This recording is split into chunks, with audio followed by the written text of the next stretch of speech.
bueno, me recuerdan ustedes que esto va a quedar grabado en mi computadora porque no estamos usando el Zoom de 7000, ya que, ¿no es cierto?, varios tuvieron problemas en poder ingresar. Así que oramos al Señor para que Él nos pueda bendecir, ¿no es cierto?, en estas 4 clases que vamos a tener con la ayuda del Señor. Amado Dios, te alabamos, te bendecimos, te glorificamos en esta tarde. Gracias por tu amor, por tu fidelidad. Gracias porque, Señor, sé que tú has bendecido a cada uno de mis hermanos, hermanas, pastores, pastoras que están en este grupo, Señor amado, de preparación, de formación y de capacitación. Señor, estamos delante de ti, somos tus hijos, somos tu pueblo y te amamos, Señor, y queremos cada día ser formados y ser capacitados, Señor, de acuerdo a tu palabra y a tu reino. Bendice a aquellos a los que hoy no podrán estar, Señor, algunos por motivo de trabajo, por motivo de salud, y también, Señor, bendice a aquellos que se irán añadiendo, Señor, con el transcurso de los minutos. Bendice nuestras vidas, ayúdanos, ministranos, capacítanos, Señor, con la gracia y el poder que viene de tu Espíritu Santo. Oramos en el nombre poderoso de Jesús. Amén y amén. Bueno, mis estimados, les voy a invitar a que abran su Biblia allí en Segunda de Timoteo, capítulo 4, un pasaje muy conocido, ¿ya? Segunda de Timoteo, capítulo 4, verso 2, ¿ya? Segunda de Timoteo, capítulo 4, verso 2. Yo lo tengo igual aquí en el computador, por eso estoy mirando como la pantalla, ya, así que para que usted lo pueda en esta hora escuchar. Dice, verso 1, te encarezco delante de Dios y del Señor Jesucristo, que juzgará a los vivos y a los muertos en su manifestación y en su reino, que prediques la palabra, que intes a tiempo y fuera de tiempo, redarguye, reprende, exhorta con toda paciencia y doctrina. Porque vendrá tiempo cuando no sufrirán la sana doctrina, sino que teniendo comezón de oír, se amontonarán maestros conforme a sus propias concupiscencias y apartarán de la verdad del oído y se volverán a fábulas. ¿Ya? Bueno, como ustedes bien saben, ¿no es cierto? Esta es la última carta que escribe el apóstol Pablo, ¿verdad? Antes de partir. Él, ¿verdad? Le escribe a su hijo espiritual, Timoteo, ya un joven pastor que él había dejado en la iglesia de Éfeso, ya en la iglesia de Éfeso deja a Timoteo, ¿verdad? Y le hace este encargo, que pueda predicar, ¿no es cierto?, la palabra a tiempo y fuera de tiempo, ¿ya? Entonces este es un desafío, hermanos, para el día de hoy, ¿ya? Para el siglo XXI. Ya sabemos que la homilética son los principios, ¿no es cierto?, que tienen que ver con poder hacer un bosquejo, un sermón, ¿ya? Que podamos predicar la palabra. Entonces, es allí donde está el desafío, ya que podamos predicar, ¿no es cierto?, a tiempo y fuera de tiempo. Ya nosotros tenemos ahí un manual, el cual vamos a utilizar, pero también, ¿no es cierto?, hay unas versiones aquí que yo tengo que dice, proclama la palabra, insiste a tiempo y a destiempo, reprende, increpa y exhorta. Parece que mi hermano, vamos a silenciar a mi hermano Roberto, que está con el... Ahí sí, hermano Roberto, está con el micrófono encendido. ¿Ya? Entonces, tenemos ahí, ¿no es cierto?, que la escritura también hay otras versiones que dicen, proclama la palabra, insiste a tiempo y a destiempo, reprende, increpa, exhorta con toda paciencia y sin cejar en la enseñanza. Otro dice, proclama la palabra, insiste a tiempo y a destiempo, reprende, amenaza, exhorta con toda paciencia y doctrina. Que prediques el mensaje, que insistas cuando sea oportuno y aun cuando no lo sea. Convence, reprende y anima, enseñando con toda paciencia. Ya varios versículos, ¿no es cierto?, entre comillas, versiones, que nos hablan de esta misma verdad, ya que es predicar, ya que es predicar la palabra del Señor. No hay problema, hermano Roberto, que pueda participar nomás ahí desde el trabajo. Así que en esta hora, queridos hermanos, bueno, hemos orado, estamos grabando la clase para aquellos que hoy no van a poder estar, pero en esta hora la homilética, ¿no es cierto?, usted tiene allí su manual, así que yo le voy a invitar que pueda abrirlo en la primera hoja, ¿no es cierto?, su manual. Y yo también lo voy a abrir acá, ¿no es cierto?, para que podamos ver el plan de curso, ¿ya? Entonces, bueno, le doy la bienvenida ahí a quien no había saludado, nuestro hermano Roberto, que se pudo agregar a pesar de que está ahí en su trabajo, al pastor Héctor también, Dios le bendiga, pastor Héctor, a Jocelyn y Germán también que se agregaron ahora, ¿no es cierto? Y ya los otros los había saludado, Radomiro, Eduardo, ¿verdad? Y también a nuestro pastor Enrique y Valentina, ¿no es cierto? También le habíamos saludado. Estimados, la materia que nos corresponde ver, ¿no es cierto? Son 4 clases en las cuales, ¿verdad? Tenemos que salir expertos predicadores. No, en 4 clases no hacemos predicadores, pero sí, ¿no es cierto? Por lo menos ustedes van a tener la noción de cómo hacer un bosquejo para predicar la palabra, ¿ya? Para predicar la palabra. Ahora, hermanos, ¿por qué son buenos los bosquejos? ¿Por qué cree usted que es bueno tener un bosquejo para predicar la palabra? Pastor Enrique, o por qué no es bueno. Puede que usted no esté de acuerdo en hacer bosquejos, ¿ya? Me gustaría escuchar sus impresiones. Yo voy a salir un poquito de la pantalla compartida para que podamos mirarnos un poquito. Pastor Enrique, ¿usted está de acuerdo, está en desacuerdo en el tema de un bosquejo para predicar la palabra?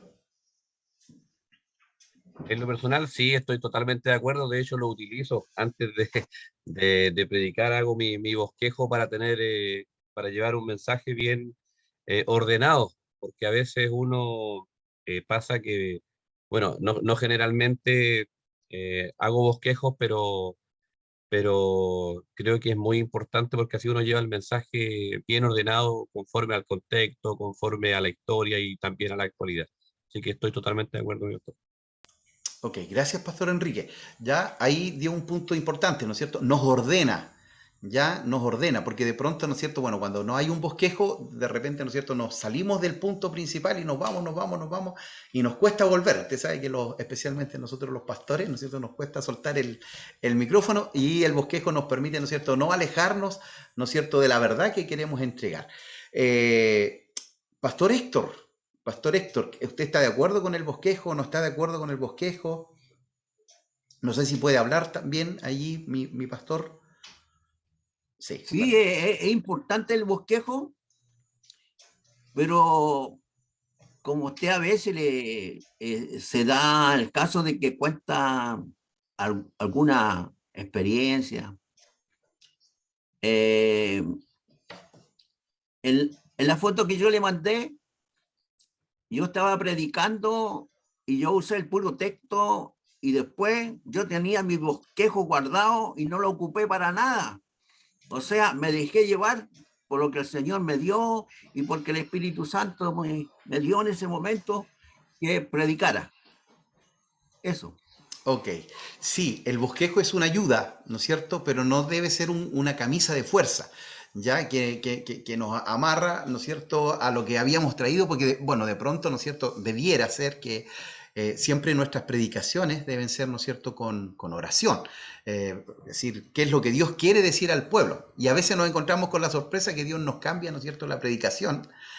Como a último momento, ¿verdad? Y es por eso mismo, porque quizás no fuimos sensibles a lo que Dios tenía para la iglesia, ¿ya? Entonces el bosquejo es una ayuda, pero no debe ser, ¿no es cierto?, una camisa de fuerza que siempre la vamos a tener que estar teniendo. Radomiro, no sé si tú nos puedes hablar, Radomiro, con respecto a los bosquejos. ¿Estás de acuerdo con los bosquejos? ¿No estás de acuerdo con los bosquejos? Eh, no sé si puedes hablar, Radomiro. Sí. Ahí está, Radomiro. Hola, pastor. ¿Cómo está? Bien. Bendiciones. Bendiciones Igual, a todos bendiciones. y todas mis compañeros y compañeras. Lenguaje inclusivo. Sí, sí, pastor. Creo que es una herramienta, tal como lo decía el pastor Héctor, es una herramienta de apoyo, pero muchas veces es fundamental porque da una guía, entrega una guía para uno poder ordenarse. Eh, Así que eso, creo que como herramienta de soporte para tenerlo ahí, sí, importante. Ok, gracias, Radomiro. Hermana Valentina, bueno, le pregunto igual a ustedes, bueno, primero le pregunté a algunos de los pastores, ¿no es cierto? Igual sé que hay más ahí encargados de obras también, porque a veces también para los hermanos no es fácil o no todos tienen la posibilidad de predicar, ¿ya? Entonces igual es como un desafío para algunos, ¿no es cierto? A veces predicar la palabra y qué bueno es saber, ¿no es cierto? Que por lo menos sí ustedes tienen la noción o lo han hecho, ¿ya? Valentina. ¿Qué piensas tú con respecto a el tema de los bosquejos? Bueno, coincido con la mayoría, creo yo que es una muy buena herramienta que es súper necesaria. Obvio que, como decía también el pastor, que uno se abre a las posibilidades, ¿cierto?, de cambiar detalles o abrir, pero el hecho de tener un orden también en la preparación nos permite un estudio y tener ideas claras, porque de repente cuando nosotros no lo pasamos a papel o no hacemos un bosquejo, tal vez nos dispersamos por muchas cosas y finalmente el mensaje como esencial de repente se pierde. Entonces, el tener como una forma de hacerlo escrita en papel nos ayuda a ordenar las ideas, a ordenar qué es lo más importante, tal vez en qué falta estudio, qué faltan detalles, así que siento que es súper importante. Pero también quería añadir que, por ejemplo, yo tengo amigos que son de otras denominaciones o de otras iglesias y que para algunos de ellos el bosquejo es poco menos pecado, porque siempre entramos en esta discusión, porque es no permitir que el Espíritu Santo hable. Entonces, siempre tenemos esa discusión de que ellos van a predicar y que el Espíritu Santo en el momento hable y así funciona. Entonces, como que también tengo la perspectiva de que para algunos no es como, para todos nosotros acordamos en que es necesaria y es una buena herramienta, pero no para todos los cristianos lo es. Ok, gracias Valentina. Sí, ¿no es cierto? Hay, bueno, iglesias bien tradicionales o pentecostales, ¿no es cierto? Donde el bosquejo pasa a ser como, entre comillas, una limitante del Espíritu Santo. Pero como bien lo han señalado cada uno de ustedes, ¿no es cierto? Hasta aquí, ¿no es cierto? Es una herramienta, ¿no es cierto? Una herramienta que es útil para, ¿no es cierto? Primero apuntar a un lugar, a un punto, ¿verdad? Y después también poder, ¿no es cierto?, entre comillas, no escaparnos de eso, sino que poder concentrarnos, ¿no es cierto?, y entregar un mensaje claro. Ya yo creo que hoy necesitamos un mensaje claro y pertinente. No sé si hermano Roberto quería decir algo o solamente aplaudió nomás. Si puede hablar, no sé si puede hablar. Pastor, profe, hola, buenas tardes para usted y para nuestros compañeros. ¿Me escuchan, cierto? Sí, un poquito con ruido, pero se escucha. Ya, bueno, básicamente estoy plenamente de acuerdo con lo que se ha dicho. Sin embargo, yo creo, en mi opinión, creo que cuando uno va a preparar un mensaje, debe orar y prepararse espiritualmente e intelectualmente. Y creo que el Espíritu Santo tiene que entregarle una palabra a la iglesia. Lo va a dar ahí cuando usted está preparando un mensaje, cuando yo lo estoy preparando. No creo en un Espíritu Santo tan desordenado que diga, voy a cambiar la predicación al pastor en pleno culto. No creo en un Dios que cambie y que cambie así automáticamente. A no ser, como usted dijo hace recién, que Dios estaba hablando y nosotros no lo entendimos. Que ahí sí Dios puede intervenir. Ok, sí, Lo hermano. digo porque esto bueno, a mí me enseñaron desde chiquito, desde los 12, 13 años, me enseñaron que tenía que predicar con bosquejo. Los pastores que he tenido, tanto Juan Sánchez como el difunto Rubén Gallardo, fueron muy categóricos en eso, y el pastor actual, el pastor Treviño, ve un mensaje desordenado y termina el culto y nos felicita rápidamente. Así que así que en ese sentido siempre nos han enseñado a entregar una palabra preparada y no. Ahora, si el Espíritu Santo tiene que hablar, yo creo que cuando uno está orando, Dios va a ir inspirando. Termino con esto, que no puedo hablar mucho. Pero recuerdo que me invitaron a predicar en Santiago, una iglesia, no de la iglesia de Dios, y subí a mi dormitorio en Santiago y comencé a escribir. Comencé a escribir, a leer y a escribir lo que venía allí.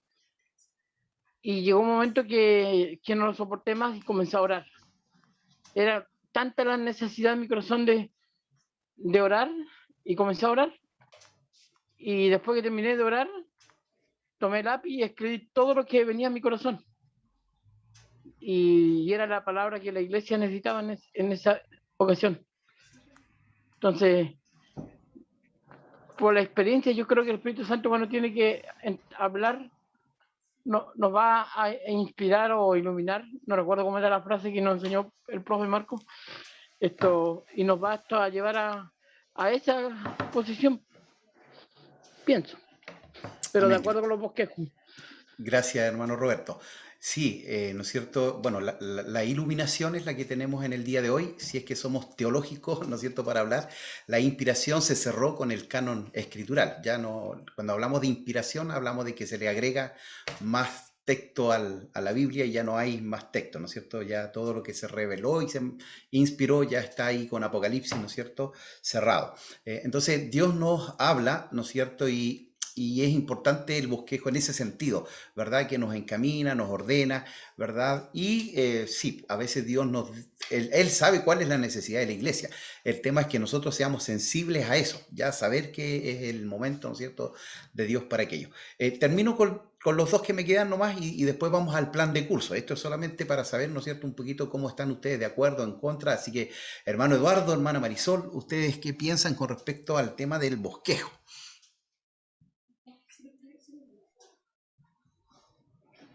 Pastor, yo estoy de acuerdo con el bosquejo por el orden, porque de repente yo he escuchado predicadores y, como usted dice, los pastores son buenos para hablar y se han ido como para otro lado y después vuelven al mensaje.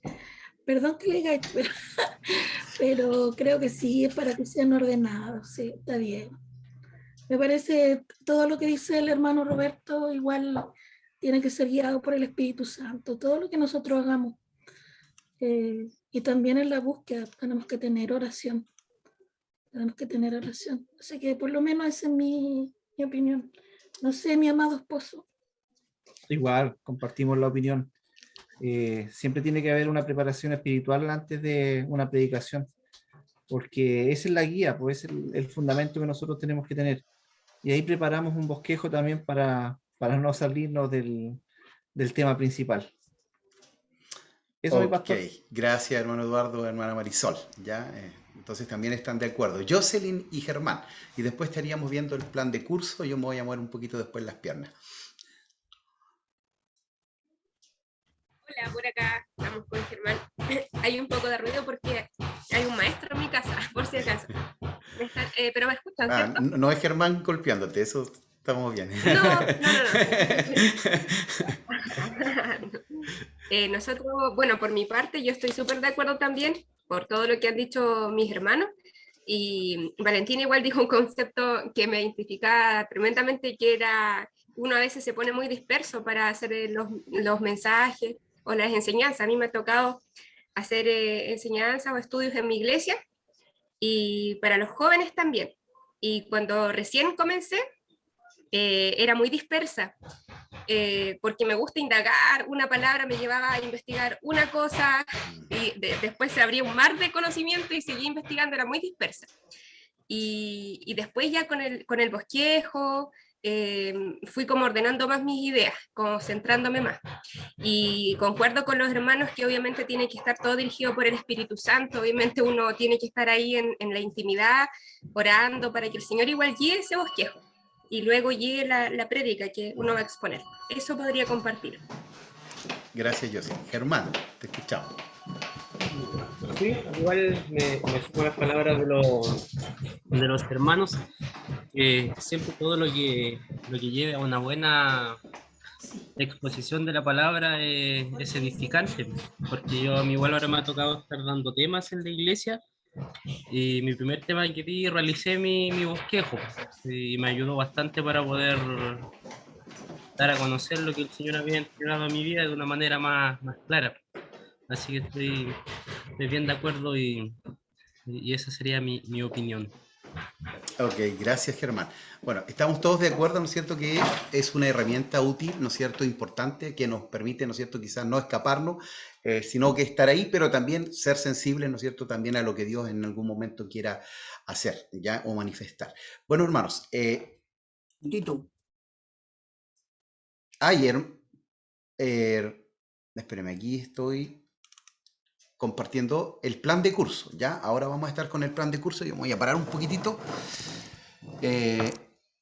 Bueno, dice, ¿no es cierto?, materia homilética del 9 al 6 de agosto. La próxima semana no habría clase porque es feriado, ¿ya? Así que no está incluido, así para que usted se programe, y no tenemos clase la próxima semana.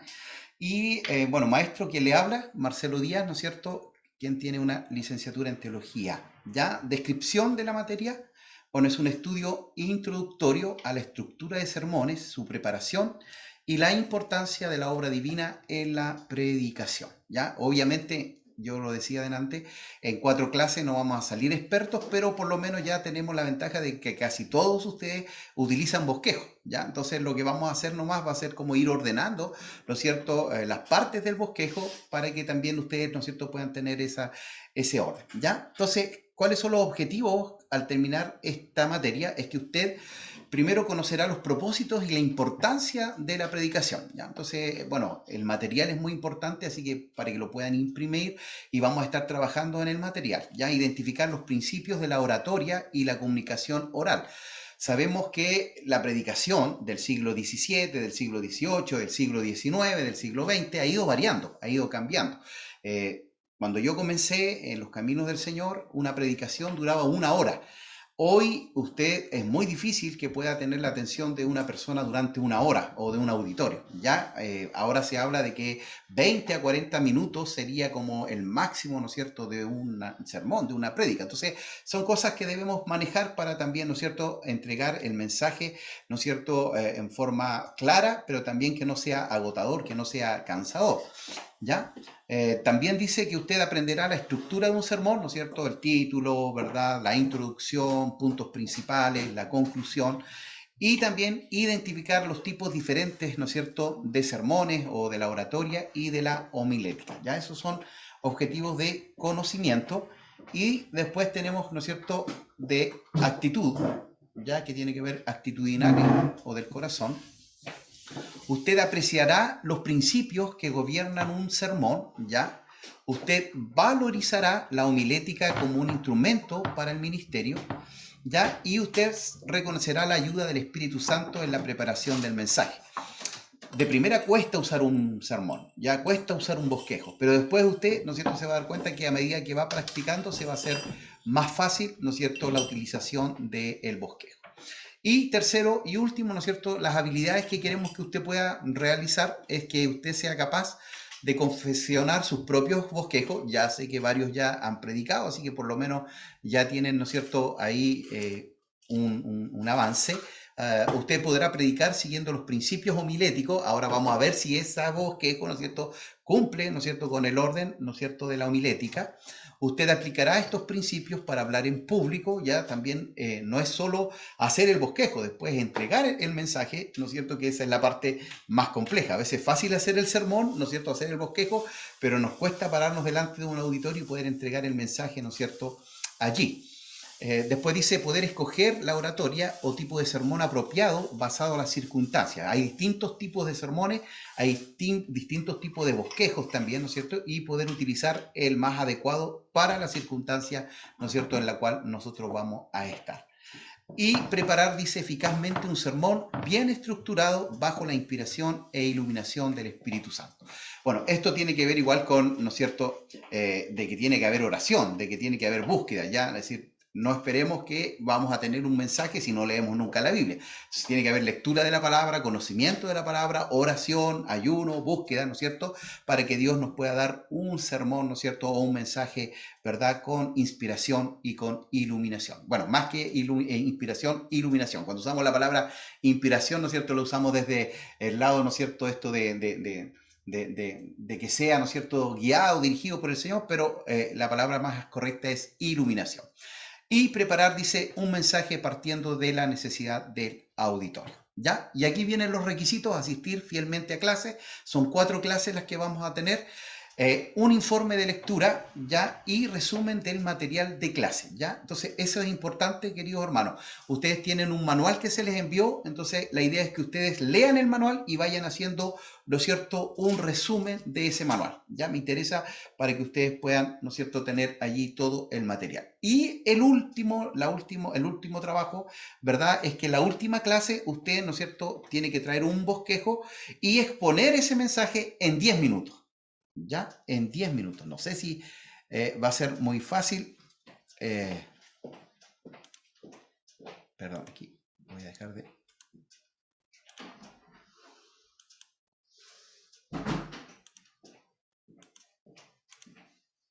Entonces, en 10 minutos usted va a tener que hacer una predicación. No sé si están claros. Entonces, son dos trabajos nada más que tendríamos. Uno, ¿no es cierto?, hacer un resumen del manual que se les envió. Ya, la idea es que ustedes vayan ahí porque va por capítulo, así que ustedes pueden ir diciendo, ¿no es cierto?, cualidades del predicador, ¿no es cierto?, características espirituales, ya, el resumen, y el otro sería, ¿no es cierto?, un bosquejo, ¿no es cierto?, que ese bosquejo obviamente también tiene que estar de acuerdo a lo que vamos a aprender en esta semana, ¿ya? Entonces, no sé si hay alguna duda, consulta, y van a tener 10 minutos para exponer ese mensaje aquí en vivo, ¿ya? En vivo a través de Zoom. ¿Profe? Sí, Radomiro. Disculpe, bueno, yo aquí utilizo el profe o pastor. Para No hay mí problema, son no como... te preocupes. no, si no, Sí. ya. El manual que usted habla, pastor, ¿es este que se denomina material original homilética actualizado? Exacto, Perfecto, ese es. ya, ¿Sí? ya, gracias. Igual yo les voy a enviar un libro también que es El Sermón Eficaz, ¿ya? El Sermón Eficaz es un libro de homilética, pero es más extenso. Ese es para que ustedes después ya, ¿no es cierto?, con más tranquilidad puedan ver cada una de las partes del bosquejo, pero que yo se los envié, ¿no es cierto?, que se lo envió el pastor Julián en realidad, ¿no es cierto?, es el material original, es el que me interesa que ustedes lo puedan resumir, ¿ya? Entonces me voy a dar cuenta de que leyeron todo el material, ¿Seguridad? ¿ya? Hermano Roberto.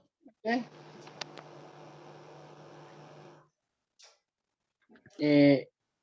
Ya, vamos. ¿Para dónde vamos, hermano Roberto? Oh, perdón, profe, Se le perdón. abrió el micrófono. No hay problema. Pero, oiga, pero aprovecho a hacer la consulta. Sí, pregunte.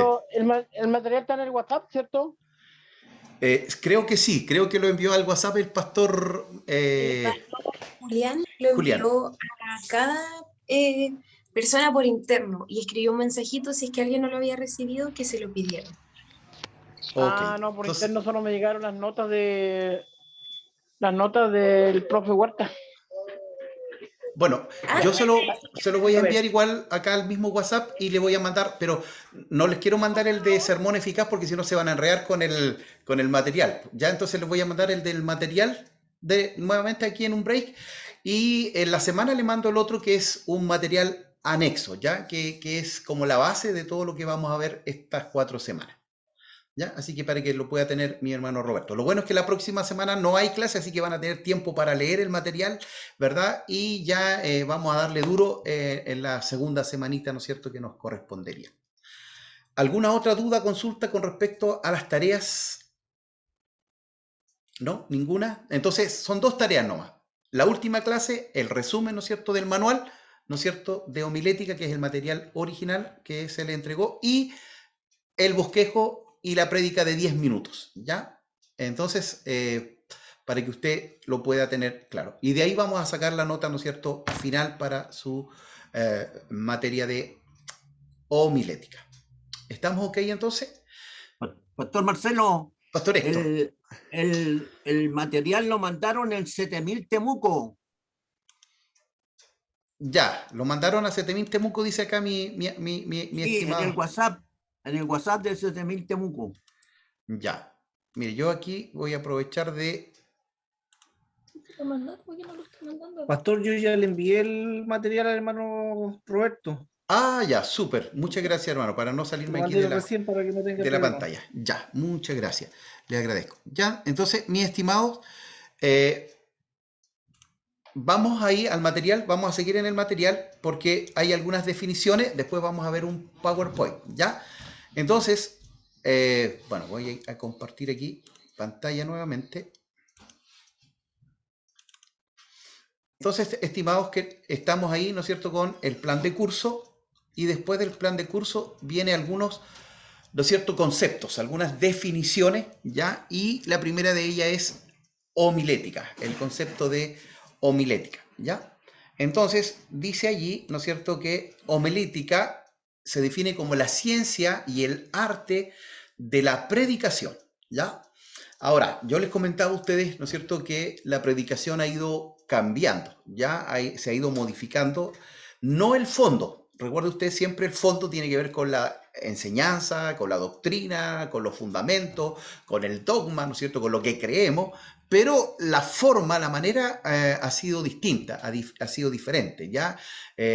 Antes, ¿no es cierto?, la predicación siempre fue como desde el pastor hacia la congregación, ya sin un diálogo, sin una conversación, solamente, ¿no es cierto?, el pastor predicaba, entregaba el mensaje y el auditorio escuchando. Hoy, ahora se hace un poquito más dinámico, hay predicadores que dialogan, que conversan con el auditorio, ¿no es cierto?, que le hace preguntas al auditorio, y eso también hace un poquito, a veces más amena también, y sigue siendo una predicación, sigue siendo también, ¿no es cierto?, un sermón. La idea es no escaparse o no salirse, ¿no es cierto?, de lo que quiere entregar el predicador. Entonces, es una ciencia y es un arte, porque no es fácil, hermano, predicar. No es fácil, ¿no es cierto?, hacer una predicación, ¿verdad?, con todos los puntos principales allí. Entonces, es importante que nosotros podamos tener una buena homilética, ¿ya? Que en el griego homileo dice, se traduce en declarar o confesar, ¿ya? También viene del griego homologeo, que traduce platicar o charlar, ¿ya? ¿Se da cuenta? Entonces, la predicación en algún momento, el concepto para nosotros era que estaba ahí el predicador, ¿no es cierto?, y nosotros escuchando atentamente y sin decir nada. Pero acá ya también cambia un poquito la figura y dice, ¿no es cierto?, que es una plática, que es una charla, que es un diálogo, que es una conversación, ¿ya?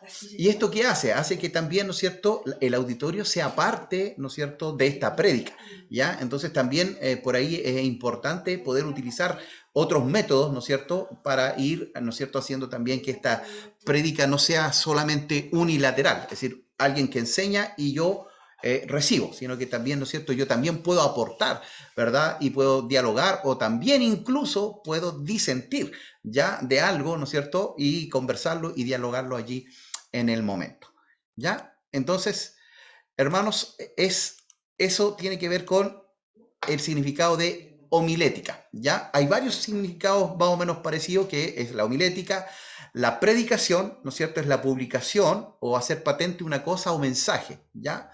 Las distintas facetas de la predicación reflejan los diversos términos griegos del Nuevo Testamento, ¿ya?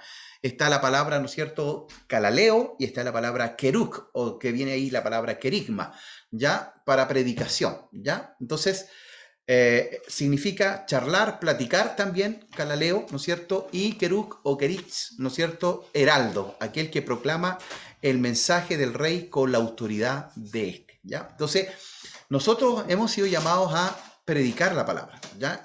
Somos llamados a predicar la palabra. Entonces, necesitamos conocer la palabra para predicarla, pero también, ¿no es cierto?, debemos ordenadamente, ¿no es cierto?, tener, ¿no es cierto?, allí un bosquejo para poder entregar la palabra del Señor, ¿ya? Entonces, son palabras también que vienen, ¿no es cierto?, de un origen latín, de un origen griego, que no son utilizadas solamente por la iglesia, ¿ya? Entonces, para que ustedes sepan, ¿no es cierto?, la homilética, la oratoria, son conceptos que se utilizaban por los mismos griegos, por los romanos, ¿ya? Entonces, se toma, ¿no es cierto?, dentro de la iglesia, porque recuerde usted que esto también es importante.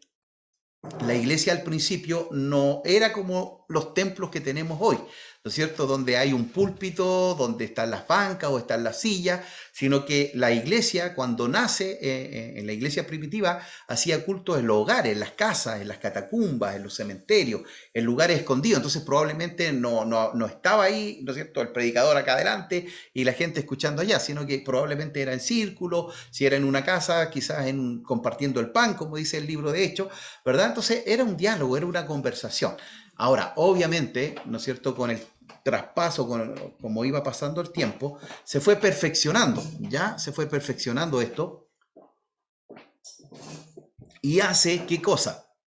Que después, ¿no es cierto?, ya haya un líder que es el que entrega el mensaje y los demás son, ¿no es cierto?, los receptores del mensaje. Pero al principio, si usted se da cuenta, había una participación activa, hermanos pastores, de todos los que estaban allí, ya de todos los que están involucrados. Entonces también eso nos ayuda a nosotros a poder también saber, ¿no es cierto?, que también hoy podemos hacer esas transformaciones, esos cambios de forma, no de fondo, de forma, ¿ya? Entonces, donde podemos preguntarle a la gente que está escuchando el mensaje, ¿no es cierto?, algún tipo de reacción de parte de ellos o algún comentario de parte de ellos, y eso hace que ellos también se sientan integrados, que no son solamente receptores, sino que también pueden ser partícipes, ¿no es cierto?, de la predicación.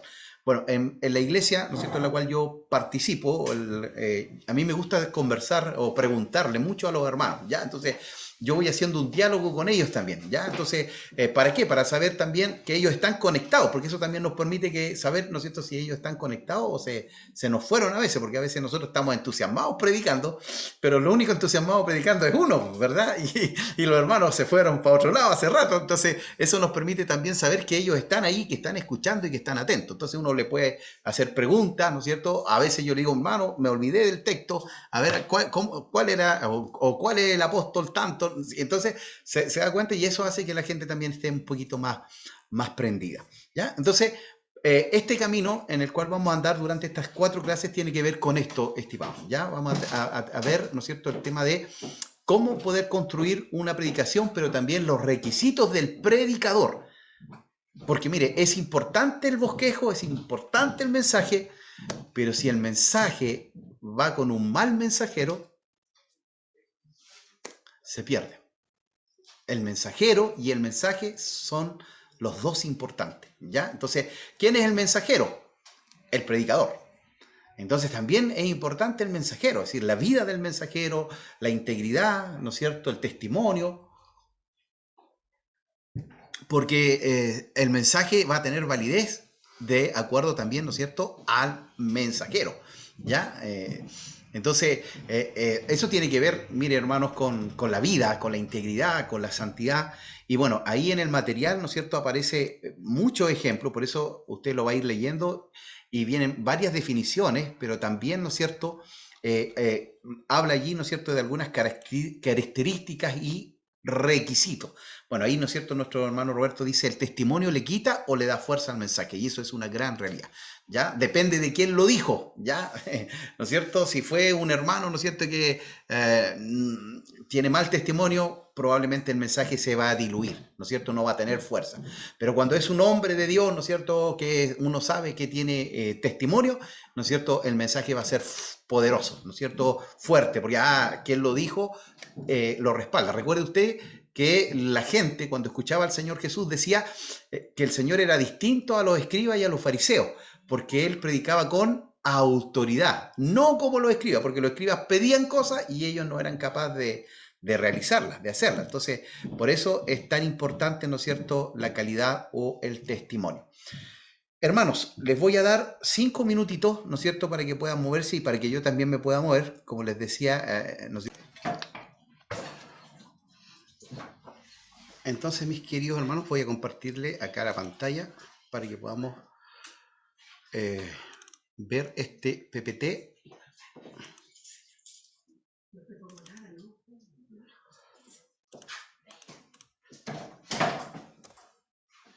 Bueno, dice el arte de la predicación, ¿ya? Es un material, ¿no es cierto?, que vamos a realizar en el día de hoy. La pregunta es, ¿hay crisis en los púlpitos? Me gustaría escucharlos a ustedes también, ¿ya? ¿Qué piensan ustedes de esto? ¿Hay crisis en los púlpitos o no hay crisis en los púlpitos? ¿Quién? Hermano Roberto, parece que abrió ahí el micrófono. Sí, profe, yo abrí por acá. Yo creo que la crisis se estableció hace mucho rato en el púlpito. Cuando vemos tanta predicación liviana, cuando vemos predicadores negando la eficacia de la palabra, o predicadores diciendo que que nosotros tenemos que ganarnos la salvación, esto es porque ya la crisis se estableció hace mucho rato. Esto pienso yo, o eso veo. Ya, gracias, hermano Roberto. Entonces, usted dice, ¿no es cierto?, que hay un desconocimiento de la escritura, de la palabra, de la doctrina, de la enseñanza, y cualquiera puede, ¿no es cierto?, decir, entre comillas, cualquier cosa. Que recuerde que nosotros predicamos y se predica, lo que se predica es la palabra, ¿ya? Entonces, debe haber Exactamente. un conocimiento profundo de la escritura. Profe, Sí, perdón, es que lo digo por experiencia. Yo cuando me enviaron a estudiar, digo que fue una gran bendición. El pastor Gallardo me envió a estudiar a la Escuela de Cristo. Y desde el día que el pastor le anunció a la congregación que yo iba a estudiar, la mitad del cuerpo líder se levantó en mi contra. Que era pecado estudiar la palabra. A esa magnitud. Que teníamos que hablar lo que el Espíritu Santo nos daba. Y después cuando volví, decían del púlpito, decían los pregadores de la fábrica, o algo así era la frase que decían, refiriéndose precisamente a los que estábamos estudiando la palabra. Pero cuando usted lo escuchaba a ellos, no tenían contenido bíblico, no tenían estos conocimientos de la historia, hablaban incoherencias, y lo digo esto con dolor de mi corazón, pero eran líderes en mi iglesia, los primeros en negar esta facultad del estudio. Yo recuerdo que siempre les debatía con Juan 5:39, escudriñar las escrituras. Pero escuché predicadores más adelante, con el tiempo, me encontré con pastores, no de la Iglesia de Dios, sino de otras denominaciones, predicar en contra del estudio bíblico. Para ello era el Espíritu Santo, tenía que inspirarnos o iluminarnos, perdón, y era suficiente. Entonces, pero hoy día es cuando escuchamos un Cas Luna, un Maldonado, o a uno de estos tantos predicadores, vemos eso mismo. Vemos la falta de conocimiento de la palabra, vemos que perdón. Eso, profe. gracias, hermano Roberto. ¿Quién más quiere opinar con respecto a habrá crisis en el púlpito?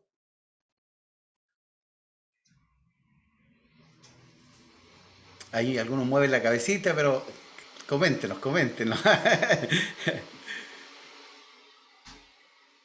Pastor. Radomiro. Bueno, yo no sé si, bueno, yo soy más joven, digamos, que aquí, entonces quizás usted tiene más experiencia en viendo quizás la evolución, o si es que la iglesia ha entrado en crisis en cuanto a la predicación. Pero algo que dijo usted bien importante y me hizo sentido ahora que estamos conversando es la importancia de quién realiza el mensaje, o quién es el que predica. Bueno, y yo gracias a Dios en la iglesia que he estado me he encontrado con buenos predicadores, la verdad. Con predicadores con una base teológica muy fuerte, con una base bíblica muy fuerte. Entonces he tenido, digamos, buena experiencia, pero no sé si ese argumento que yo tengo da para poder inferir si es que hay una crisis o no. Pero sí creo que en lo que sí estoy de acuerdo con el hermano Roberto, es que sí también hay de repente personas que se hacen famosas predicando y quizá nos dan el ancho, por así decirlo, porque esto igual es una práctica bien sensible y bien importante. Pero así también hay predicadores muy reconocidos a nivel mundial que son muy buenos, con una base bíblica y teológica bien potente, y que yo siempre digo, el pastor Bullón es adventista, pero es un teólogo muy potente y con una base bien interesante, que yo lo escucho bastante. Así que eso. Gracias, Radomiro, por tu opinión. Sí, bueno, qué bueno que hayas tenido una buena experiencia, ¿no es cierto? Porque esta es una pregunta más bien local, ya más bien local, porque sí, a nivel mundial siempre van a haber buenos y también malos, ya eso es innegable, ya hay una calidad de predicadores excelente y también hay otros, ¿no es cierto?, que utilizan la predicación lamentablemente, ¿no es cierto?, para, como dice también el apóstol Pablo, ganancias deshonestas o para obtener algún beneficio, pero Pablo dice igual, como sea, la palabra es predicada. ¿Ya? No se complicaba mucho Pablo con respecto a eso, pero sí, ¿no es cierto?, daba a entender aquello. Pero qué bueno es eso, porque hoy la homilética, ¿no es cierto?, que tiene que ver con hacer buenas predicaciones, también tiene que ver con la otra palabrita que es la hermenéutica. Ya ustedes ya ¿tuvieron ya hermenéutica o no? Estimados, no. ¿No? ¿La hermenéutica? Hermenéutica. Sí, ya tuvimos nosotros. Sí, tuvieron, ya. Entonces, la hermenéutica va muy unida a la homilética, porque para poder predicar tengo que ser buen hermeneuta. Ya tengo que hacer una buena interpretación de la escritura. ¿Por qué? Porque esas crisis, ¿no es cierto?, en el púlpito tienen que ver con eso. Hay muchos que predican y predican cualquier cosa, ¿ya? Es decir, sin tener una base, sin tener un fundamento escritural, teológico, histórico, ¿ya? Por eso también, ¿no es cierto?, hay corriente. Bueno, aquí, ya que este es un diálogo también, ¿no es cierto?, es importante que nosotros sepamos, hay dos corrientes teológicas dentro del Evangelio. Ya está la corriente liberal y la corriente conservadora. ¿Ya? Entonces, hay una teología liberal y hay una teología conservadora. Nosotros somos teólogos conservadores, ya somos de la línea conservadora, y dentro de la línea conservadora hay dos corrientes. Ya, mire, se va dando cuenta. Entonces, dentro de esa línea, ¿no es cierto?, conservadora, están los que creen en los dones y en las manifestaciones del Espíritu Santo y los que no creen en los dones y en las manifestaciones del Espíritu Santo. ¿Ya? Entonces, tenemos dos corrientes, la liberal y la conservadora. La liberal dice que usted no importa que se case, lo importante es que usted ame. Si usted ama, puede convivir con la persona. ¿Ya? Nosotros los conservadores decimos, no, pues porque están las leyes humanas, ¿no es cierto? Y también hay que cumplir las leyes. Entonces cásese y después viene la bendición del Señor. No sé si se da cuenta que hay una diferencia ahí, ya tenemos una diferencia. Y dentro de los conservadores están las iglesias, ¿no es cierto?, entre comillas, más tradicionales o antiguas, que ellos creen, ¿no es cierto?, en la salvación y todo, pero no creen que los dones del Espíritu sean para este tiempo, sino que cuando se cerró el canon de la Escritura, es decir, año 100 aproximadamente después de Cristo, cesaron los dones, cesaron las lenguas, cesaron las manifestaciones y ya no existen más, ya no. Si hay ahora son señales mentirosas o incluso ellos dicen, ¿no es cierto?, que pueden ser señales del mismo Satanás. Pero están, ¿no es cierto?, los pentecostales, que somos nosotros, ¿no es cierto?, que decimos que sí, que los dones son para el día de hoy, hay manifestaciones, hay sanidad, hay milagros, ¿verdad? Pero también, ¿no es cierto?, tienen que ser ordenadamente guiados por el Espíritu Santo, porque también de pronto también hay desorden. ¿Se da cuenta? Entonces, mire, todo eso está dentro del área evangélica, conservadora, y nosotros creemos también en las manifestaciones y dones del Espíritu Santo. Entonces, eso tiene que ver igual con las predicaciones, por eso es tan importante cuando nosotros escuchamos. Yo le digo a los hermanos, hoy usted tiene mucha información, ¿ya? Y usted pone predicación de tal cosa y le van a salir 100, 1000, 1.000.000 de predicadores distintos, diferentes, distintos. Entonces, ahí es donde nosotros tenemos que tener claro, ¿no es cierto?, cuál es nuestra postura, en qué creemos, ¿ya? Mire, el otro día nomás teníamos nosotros conocí yo un pastor muy, muy, muy querido. Ahora, mire, las formas para mí son formas, ¿ya? Pero cuando usted le enseñaron, ¿no es cierto? Porque dentro, mire, imagínense, dentro de el área evangélica que cree en los dones del Espíritu Santo, hay algunos que creen que el bautismo es por inmersión y otros que es rociadito nomás, ¿ya? No necesitan meterse ya con el agua, sino que le tiran agüita nomás y ya. Ahora, yo entiendo que el bautismo no salva, pero es una ordenanza, es un mandato de parte del Señor, ¿verdad? Y que a mí me enseñaron que era por inmersión, que hay que sumergirse, ¿no es cierto? Porque la palabra bautizo significa eso en su original. Pero hay una persona que toda la vida, ¿no es cierto?, estuvo en esto y ahora se cambió de iglesia y ahora bautiza por aspersión. Entonces ahí uno dice, ¿qué pasó? ¿Cuál era su base escritural? ¿No es cierto? Porque usted puede creer una cosa o puede creer la otra, pero créala con convicción, ¿ya? Es decir, yo tengo que tener un respaldo a esa creencia.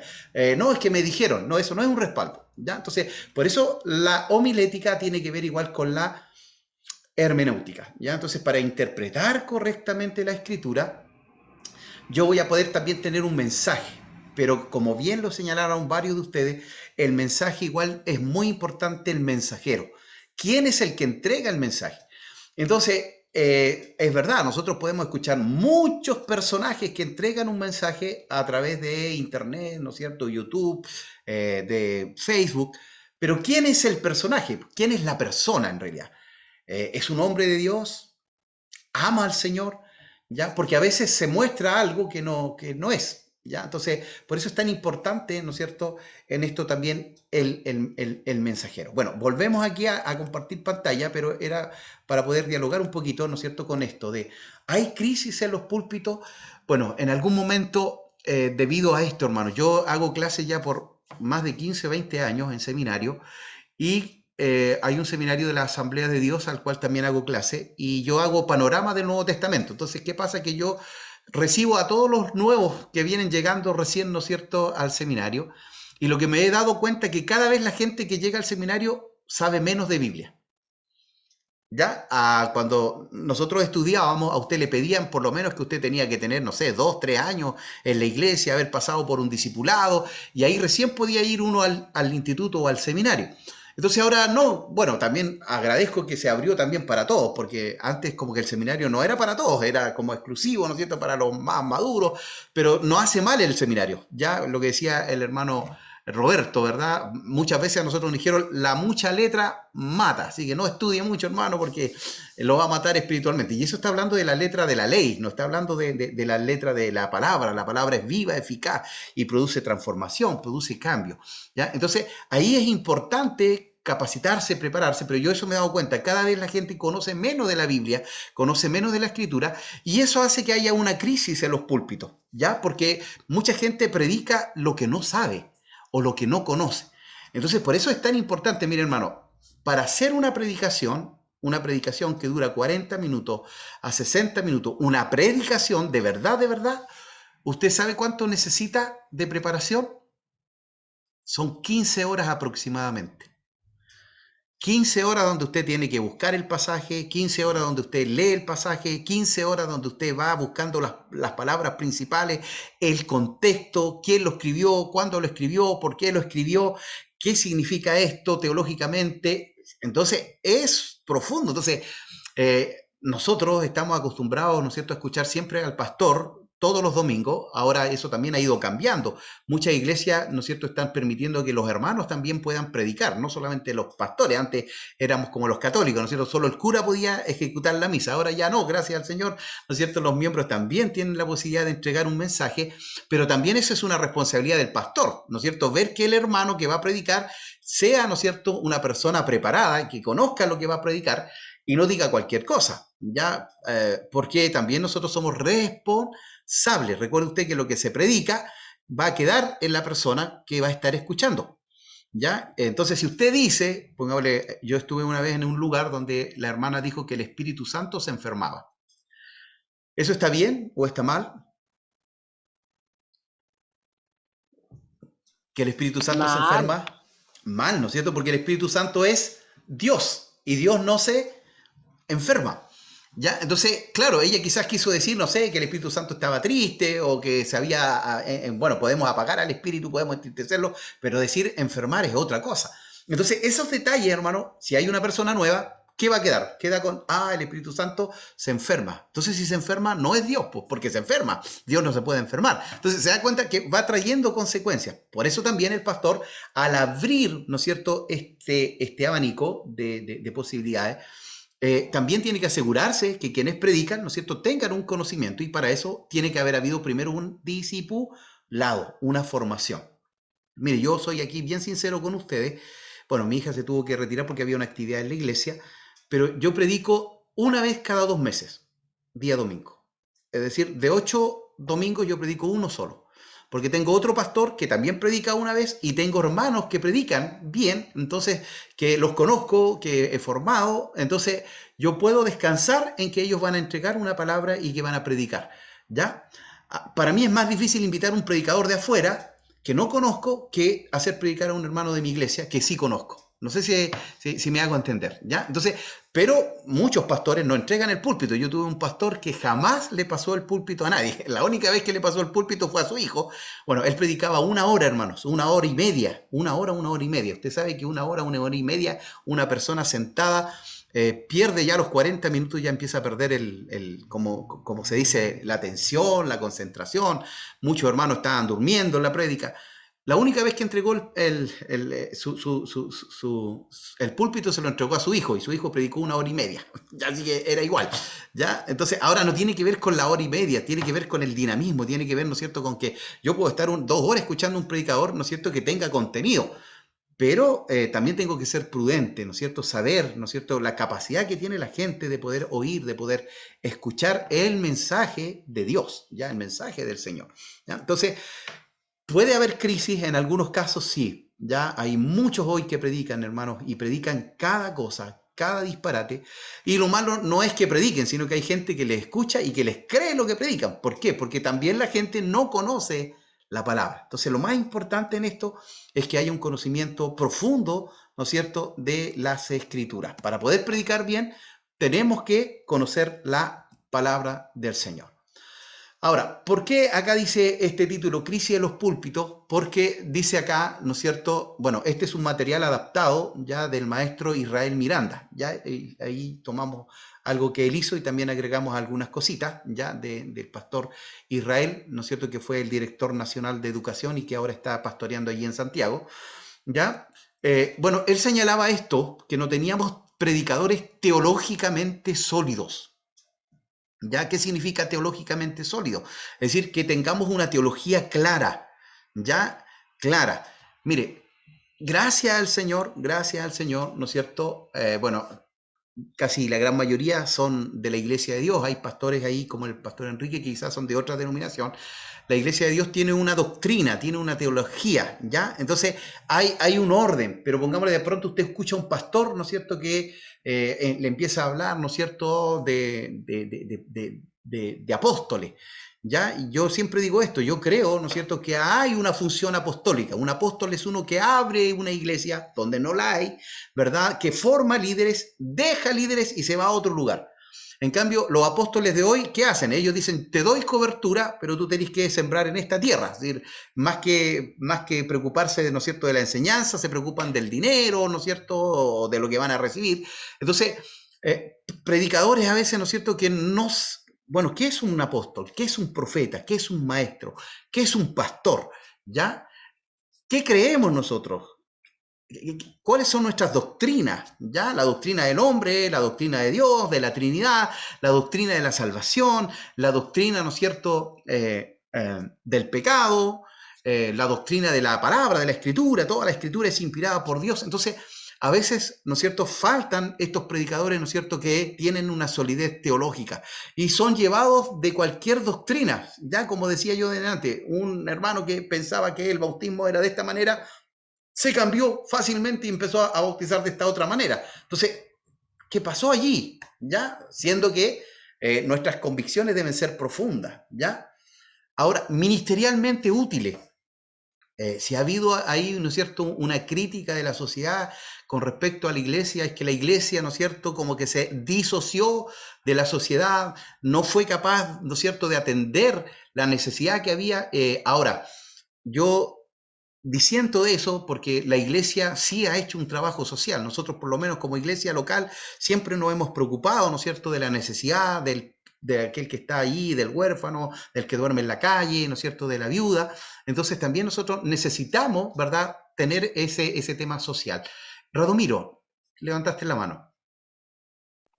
Sí, profe, disculpe que vuelva atrás, pero sabe que me quedó una duda referente a cuál, por ejemplo, en términos de denominación, ¿cuáles serían los que no creen en los dones del Espíritu, o la manifestación de los dones del Espíritu Santo? ¿Los bautistas, por ejemplo, o estoy perdido? No, está cerca, sí. Los Estoy hermanos cerca. bautistas, pero han ido reformándose de a poquito. Los aliancistas, los presbiterianos, la Alianza Cristiana y Misionera, ¿ya? Son como que tienen los dones, pero en realidad dicen que eran para el pasado nomás, ya disienten que puedan ser para el día de hoy. Entonces podríamos decir la anglicana, todas como las iglesias, ¿no es cierto?, es antigua, ya que vienen. Entonces son los que ellos disienten con respecto a los dones del Espíritu Santo, ¿ya? Entonces, ministerialmente útiles también, estimados, ¿ya? Es decir, la sociedad, mire, nosotros tuvimos una capacitación hace un poquito, ¿verdad?, que nos hicieron esta pregunta. ¿Qué pasaría, hermano Radomiro, Pastor Héctor, qué pasaría, Pastor Enrique, si su iglesia, donde usted va, de un día para otro, se cierra? ¿Qué dirían los vecinos del sector? Ah, dejaron de meter boche los hermanos. O dirían, ¡uy, bucha, que esta iglesia no hace falta porque era una iglesia que tenía, ¿no es cierto?, un roce social, que ayudaba a la gente, que manifestaba el amor de Cristo? ¿Se da cuenta? Es decir, chuta, cuando nos hacen esa pregunta nos dejan como titubeando, porque en realidad la iglesia tiene una labor espiritual, pero también tiene una labor social. Entonces el mundo espera que la iglesia tenga un mensaje. Hermano, mire, los mensajes en el Antiguo Testamento, los profetas del Antiguo Testamento se les llamaban contestatorios, eran contestatorios, es decir, ellos iban, ¿no es cierto?, y atacaban y metían el dedo en la llaga, ¿ya? Entonces, contra la injusticia social, contra los problemas morales, no solamente los problemas morales, porque hoy se nos ataca, ¿no es cierto?, mucho que la iglesia se preocupa solo de lo moral y se olvida, ¿no es cierto?, de lo social. No, la iglesia también debiera preocuparse de que hubieran sueldos dignos, ¿no es cierto?, que hubieran, ¿no es cierto?, menos desigualdad social entre el que más gana y el obrero, ¿ya? Entonces, la iglesia tiene un mensaje. Ahora, el problema es que a veces nosotros hemos distorsionado el mensaje. Entonces, faltan predicadores que sean sólidos teológicamente, que saben lo que creen, ¿no es cierto?, en qué confían. También útiles ministerialmente, es decir, que el pastor no sea nomás esa figura, ¿no es cierto?, que va ahí, tiene corbata y anda con un libro negro. Porque hay algunos que piensan que el pastor es eso. No, el pastor es un hombre, ¿no es cierto?, que va y ora por los enfermos, que va y visita a la gente que está en los hospitales, ¿ya? Entonces, la iglesia tiene que ser también ministerialmente útil. Y esto también es importante. Nosotros, como predicadores, necesitamos ser relevantes contextualmente. ¿Qué es lo que está pasando hoy en el siglo XXI? Porque a veces nosotros nos hemos quedado en el pasado, estimados. Ya, lamentablemente, a veces nos hemos encerrado en una burbuja, ¿no es cierto?, donde, y a mí, bueno, yo les comento mi experiencia. Yo estudié en la universidad, ahora cuando grande, ya yo estuve en la universidad 6 meses, me fui a cortar el pelo nomás cuando hacían, ¿no es cierto?, el mechoneo, y después no volví, congelé, nunca más volví, me puse a trabajar, pero ahora, hace unos 10 años atrás, yo tomé una pedagogía, salí, ¿no es cierto?, de la universidad como profesor de educación básica, con mención en lenguaje. Pero ¿por qué me sirvió? Bueno, yo fui a estudiar por esto, porque yo hacía clases en otros institutos y casi todos eran profesores de profesión. Yo era de don, creo que tengo el don, creo que tengo el don. Ya, entonces yo dije, necesito herramientas. Entonces me fui a la universidad y estudié en la universidad. Pero ¿sabe lo que más que aprender metodología, ¿sabe lo que aprendí, hermano? Que yo me había desconectado del mundo, de la gente. ¿Por qué? Porque en la iglesia y mi familia toda era cristiana. Entonces yo vivía en un mundo cristiano. Entonces cuando yo llego a la universidad, me doy cuenta que las mujeres dicen insolencia. Y yo digo, ¿qué pasó? Me doy cuenta que los muchachos y que los hombres que le ponían el gorro a sus mujeres y descaradamente. Entonces yo ahí dije, wow, ¿qué mundo estaba yo?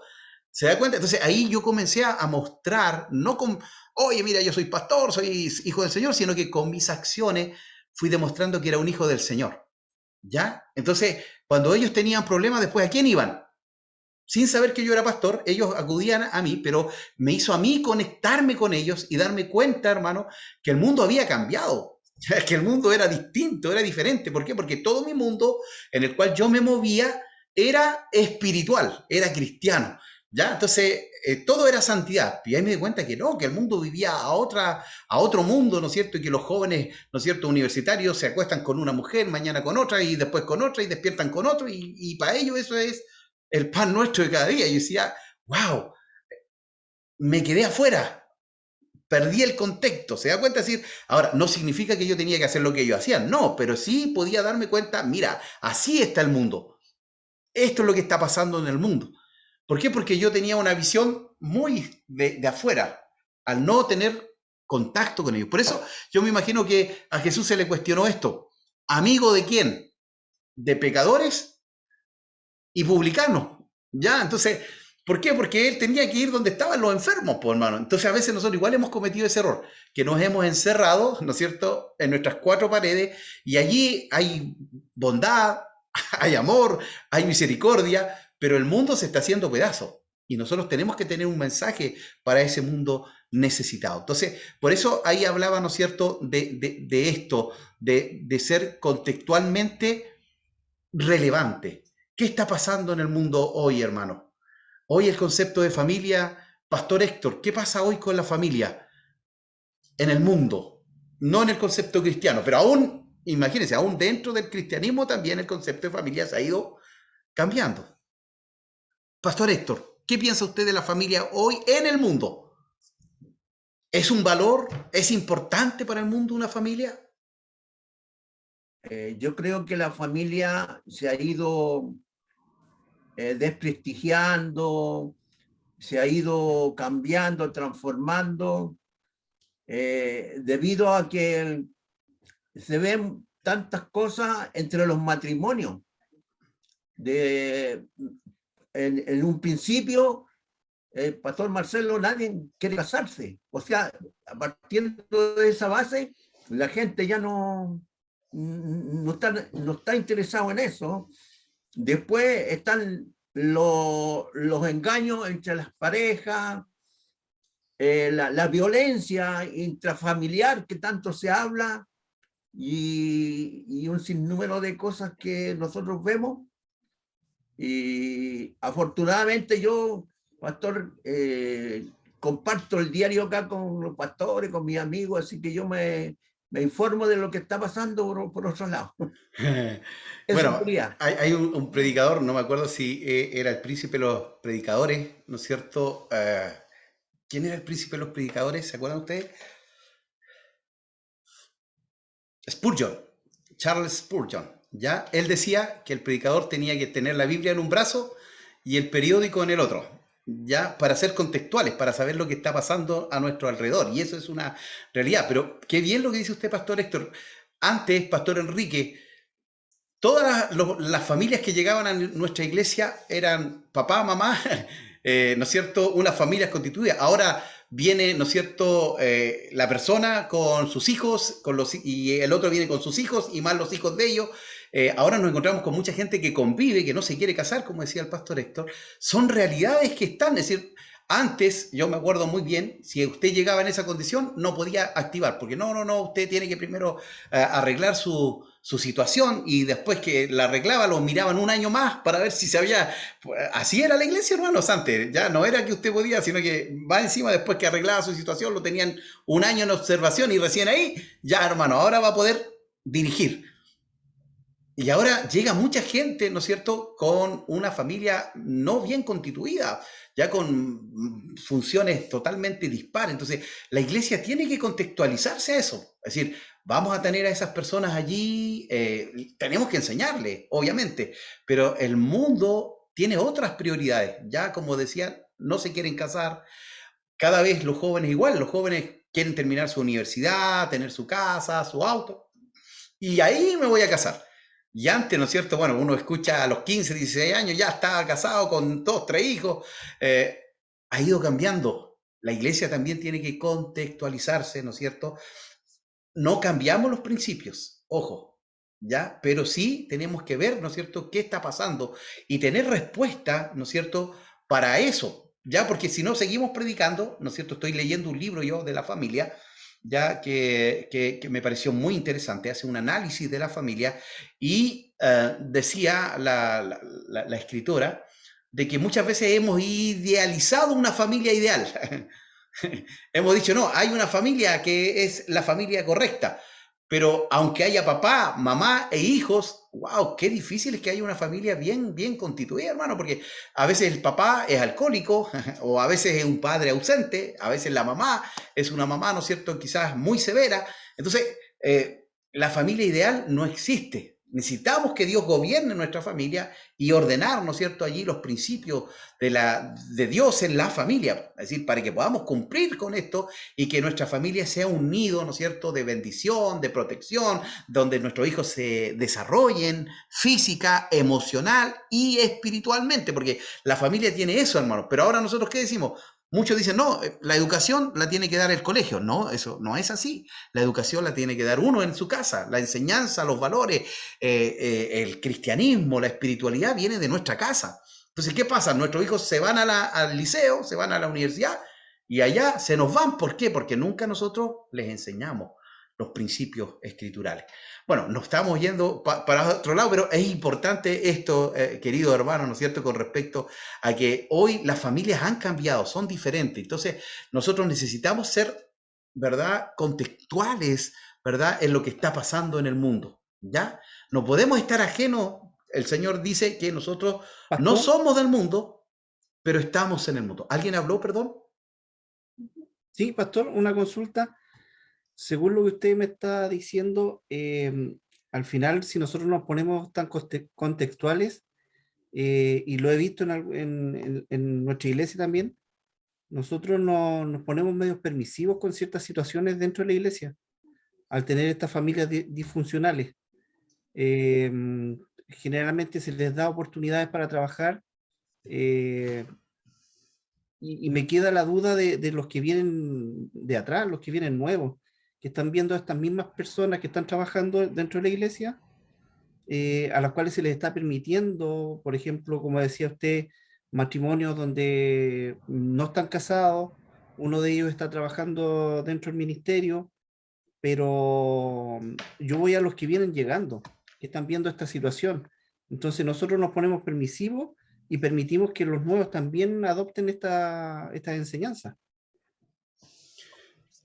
Claro, pero ¿Cómo lo hermano hacemos ahí Eduardo, nosotros? claro, ¿cuál sería la solución a esto? Porque van a seguir llegando esos matrimonios disociados.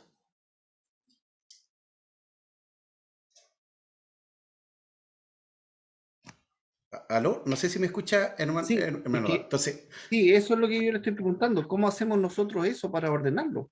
Porque al final vemos las familias que podrían estar trabajando dentro de la iglesia, que llevan años dentro de la iglesia, pero no quieren dar ese paso de madurez dentro del evangelio. claro, es Y he que, visto también que dentro de eso los pastores se están tomando de las personas que sí tienen las ganas, que sí quieren trabajar dentro del ministerio, pero no tienen las condiciones. claro, mire, para mí lo importante es la formación, ¿ya? Entonces, ¿qué pasa? Cuando llega un matrimonio, ¿no es cierto?, que no viene casado, por decir, que están en convivencia, ¿qué tendría que hacer el pastor? Comenzar a formar, a discipular, ¿ya? Ahora, si ese matrimonio, ¿no es cierto?, lleva 1 año, 2 años y el pastor los discipuló, los formó y ellos no quieren, ¿no es cierto?, y no hay nada que impida que ellos puedan casarse, bueno, ahí el pastor no debiera como utilizarlo en ese sentido, porque les dio la posibilidad de poder, ¿no es cierto?, entre comillas, arreglar la situación. En cambio, es distinto, ¿no es cierto?, cuando alguien quiere y no puede o no está preparado, pero se trabaja. Por eso ahí, hermano Eduardo, lo importante es la formación, porque van a llegar esos matrimonios. Entonces, ¿cómo les enseño yo que no están en lo correcto? ¿A través de qué? De la escritura, de la palabra. Y es la palabra la que va trabajando y la que va moldeando. ¿Ya? Y podemos tener paciencia, pero también llega el momento en que también nosotros tenemos que decir, bueno, hermano, ¿qué impide que usted se case? Porque hay gente que no se casa porque no quiere casarse nomás. Ya, porque han escuchado que no, yo escuché que cuando alguien se casa dura re poco. Ya acá a nosotros nos pasó con un matrimonio y yo decía, pero hermano, si usted está en el Señor, no va a ser así, porque la Biblia dice que el matrimonio es hasta que la muerte nos separe, ¿ya? Y al final ellos se casaron después, porque al final era eso lo que les impedía casarse, ni siquiera era que él estaba casado con otra persona y que no habían papeles de divorcio, sino que era simplemente el miedo a que al casarse se iban a separar. Pero ahí tiene que ver con esto, con la enseñanza. Yo tengo que enseñarle a esas personas que van llegando cuál es el camino correcto y ellos tienen que ir después tomando decisiones. Pero se tiene que trabajar con ellos, hermano Eduardo. Porque el peor error es quizás dejarle nomás, mire, ¿sabe qué? Hagan, prediquen, enseñen, pero si no se les ha enseñado que está mal, hay un ejemplo allí en Corintios. Yo no sé si se acuerdan ustedes, en 1 Corintios, donde hay un hijo que se casó o convive con la mamá de su papá, con la esposa de su papá. Es decir, el hijo se metió con su madrastra. Y Pablo le dice a ese, imagínense así dice Pablo, a ese entréguenselo al diablo. ¿Se imagina que nosotros hiciéramos eso? No, nos crucifican, ¿no es cierto? Pero lo que está diciendo Pablo, oiga, llámele la atención, dígale que eso es pecado. ¿Y sabe qué hace la iglesia? Después le escribe en 2 Corintios y le dicen, ¿sabes qué? Pablo se arrepintió. ¿Lo perdonamos? Imagínense la pregunta. Y Pablo dice, pero si para eso era, había que tirarle la oreja para que él supiera que estaba en pecado, porque hay mucha gente que no sabe que es pecado, hermano. Es lo que yo les decía recién. Cuando yo entré a la universidad, que un chico se acueste con 20 mujeres, para ellos no es pecado. No sé si no sienten nada malo en ello, ¿entiendes? Pero uno tiene que decir, no, eso es fornicación, eso es pecado. La Biblia dice que tú estás pecando contra tu propio cuerpo y además estás dañando, ¿no es cierto?, tu vida espiritual. Entonces, ahí hay que enseñarle a la gente lo que dice la Escritura, lo que es bueno y lo que es malo. Entonces, la gente a veces peca por inocencia, pero otras veces la gente sabe, y ahí también hay que decirle, hermano, mire, usted ya sabe la verdad, ¿qué le impide que usted ordene su vida? Y hacer lo que lo Doctor haga. Marcelo, ¿Sí? disculpe que le interrumpa un poquito, Pastor. hablando sobre lo mismo que estamos conversando, en la actualidad, en el mundo en el cual nosotros vivimos, se ve mucho decir, esta es mi pareja, o él es mi pareja. Entonces hay, como usted mencionó, ellos viven en fornicación.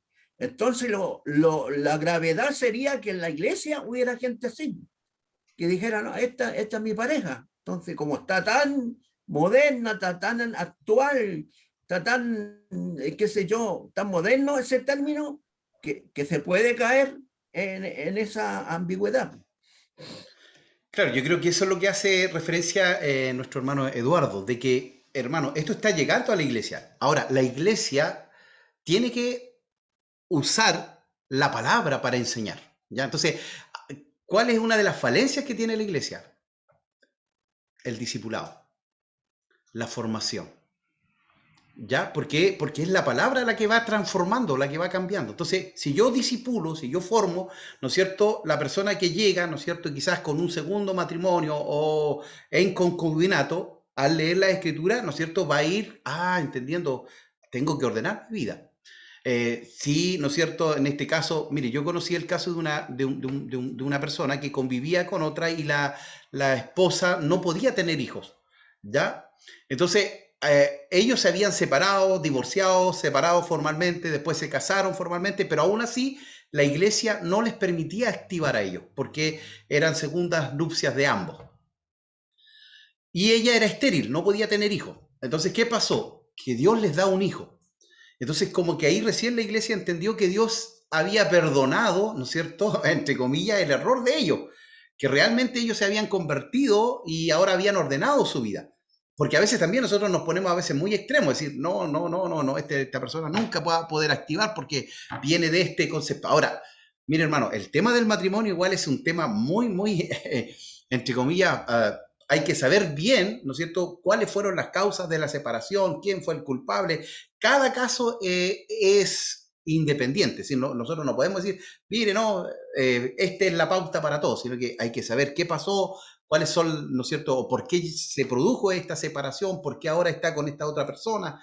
Entonces es muy complejo el tema, ¿no es cierto?, de la familia, y por eso nosotros tenemos que estar preparados para eso también y poder tener, ¿no es cierto?, la argumentación escritural y decirle, hermanos, mire, acá la Biblia habla de esto, ¿no es cierto?, que nosotros tenemos que ordenar nuestra vida, debemos, ¿no es cierto?, presentarnos delante del Señor, casarnos, ¿verdad? Y eso lo va haciendo la palabra si es que hay un discipulado. Pero si no hay discipulado, obviamente la persona va a llevar 20 años en la iglesia y nunca va a ordenar su vida, como lo que pasó en Corintios. Hasta que a este hermano le dijeron, no, es malo lo que tú hiciste, es pecado, eso se llama incesto, tú le quitaste la esposa a tu papá, entonces tú tienes que arrepentirte. Y el hombre hace eso, se arrepiente, y después le preguntan a Pablo, ¿lo recibimos? Y Pablo dice, claro que sí, pues tenemos que aceptarlo porque el hombre se arrepintió, dejó a la mujer, ¿no es cierto?, y se volvió al Señor. Entonces, son temas, hermano, que cada vez vamos a ir viendo más, porque lamentablemente esta sociedad, ¿no es cierto?, está dentro de nuestra congregación, va a llegar gente así, y nosotros tenemos que saber cómo las vamos a recibir, cómo las vamos a formar, cómo las vamos a discipular. Entonces, por eso tenemos que ser contextuales, saber que están esos casos y cómo vamos a tratar esos casos. Entonces, formación, hermano Eduardo, bueno, nos fuimos, formación, ya formar, enseñar a través de la escritura, a través de la palabra, ¿ya? Y cuando ya la persona sabe, ¿no es cierto? Y sabemos nosotros que ya nada le impide que ordene su vida, que lo pueda ordenar, ¿ya? Y así también va a poder, ¿no es cierto?, participar libremente, ¿no es cierto?, de las iglesias. No sé si alguien más tiene algo más que acotar allí. Mire, estábamos hablando de entre comillas, ¿no es cierto?, de lo que dice la Biblia ahora sobre la predicación y sobre el predicador, pero nos fuimos al otro lado, ¿no es cierto?, de la gente que nos está llegando, porque es así, es verdad, está llegando mucha gente con muchas necesidades, ¿no es cierto?, y con familias muy disfuncionales a las cuales tenemos que atender, porque tampoco podemos taparnos los ojos, ¿no es cierto?, y taparnos los oídos y decir, no, ¿qué hago con estas familias? ¿Cómo les ayudo? Porque ellos necesitan también de Cristo, necesitan de la palabra del Señor. Bueno, ¿qué dice entonces, estimados, la Biblia con respecto, ¿no es cierto?, a la predicación? Vamos allí. Dice, primero, la Biblia dice que la predicación es un gran encargo, una gran encomienda, ya es un gran mandato, ya te encarezco delante de Dios y de los hombres, ya que prediques la palabra, ya. Entonces, es una tremenda responsabilidad, ya predicar la palabra del Señor, ya. La Biblia dice que los ángeles quisieran predicar, pero no, Dios le dijo que es para nosotros. Entonces el apóstol le dice a Timoteo, te encargo esta gran responsabilidad, este gran deber. La Biblia dice, te encarezco, es un deber de mucho valor. Entonces, amados, es una tremenda responsabilidad, una gran bendición, pero también una gran responsabilidad. Ya Pablo llama como testigo frente a este encargo, ¿no es cierto? Te encarezco delante de Dios, ¿verdad? Y a Cristo, el Señor y juez, que da justo pago a nuestras acciones, ¿ya? Entonces, pone de testigo al Señor, ¿no es cierto?, Jesús, al Dios eterno, ¿no es cierto?, al Espíritu, para decirle a Timoteo, Timoteo, tienes que predicar la palabra. Entonces, hermanos queridos, es una tremenda responsabilidad que ustedes deben cumplir, que ustedes deben realizar. Ahora, ¿qué debemos predicar? ¿Ya? ¿Qué debemos predicar? Bueno, la demanda divina es absoluta, ¿ya? El tema de la proclamación no es antojo o deseo. Dios ya nos dijo qué es lo que debemos anunciar. Ya a esto, a la predicación, en el griego se le llama querigma, ¿ya? El querigma era la predicación, ¿ya? Era la predicación que tenían los apóstoles, ¿ya? Primero debemos predicar la palabra, la escritura, la Biblia, ¿ya? Eso es obvio, pero no está más decirlo, ¿no es cierto? Lo que nosotros predicamos es la palabra del Señor. ¿Ya cuándo debemos predicar? Bueno, la Biblia dice, ¿no es cierto?, que debemos hacerlo a tiempo y fuera de tiempo, ¿ya? Es decir, siempre debemos predicar la palabra del Señor.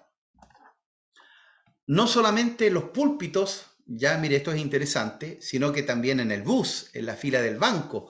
Siempre es tiempo de anunciar el mensaje de felicidad en todo lugar. Y esto tiene que ver, ¿no es cierto?, con nuestra vida, con nuestras acciones, con nuestros hechos, ¿ya? Por eso el mensaje es importante, pero también el mensajero.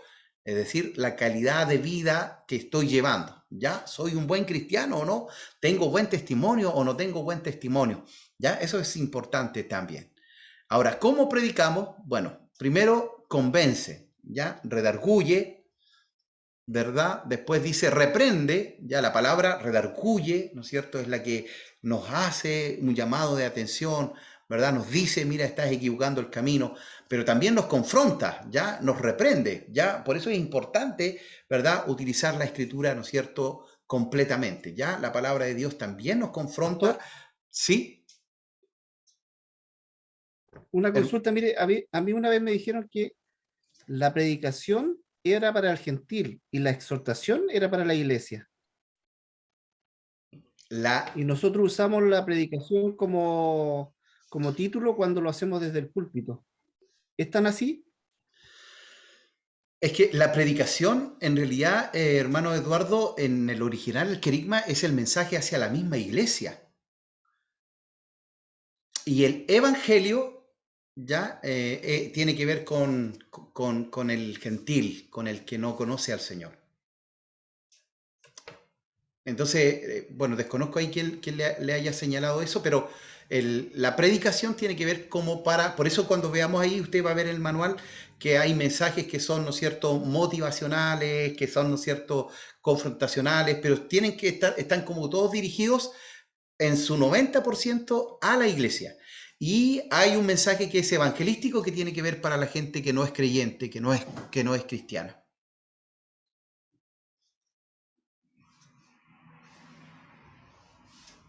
No sé si le quedó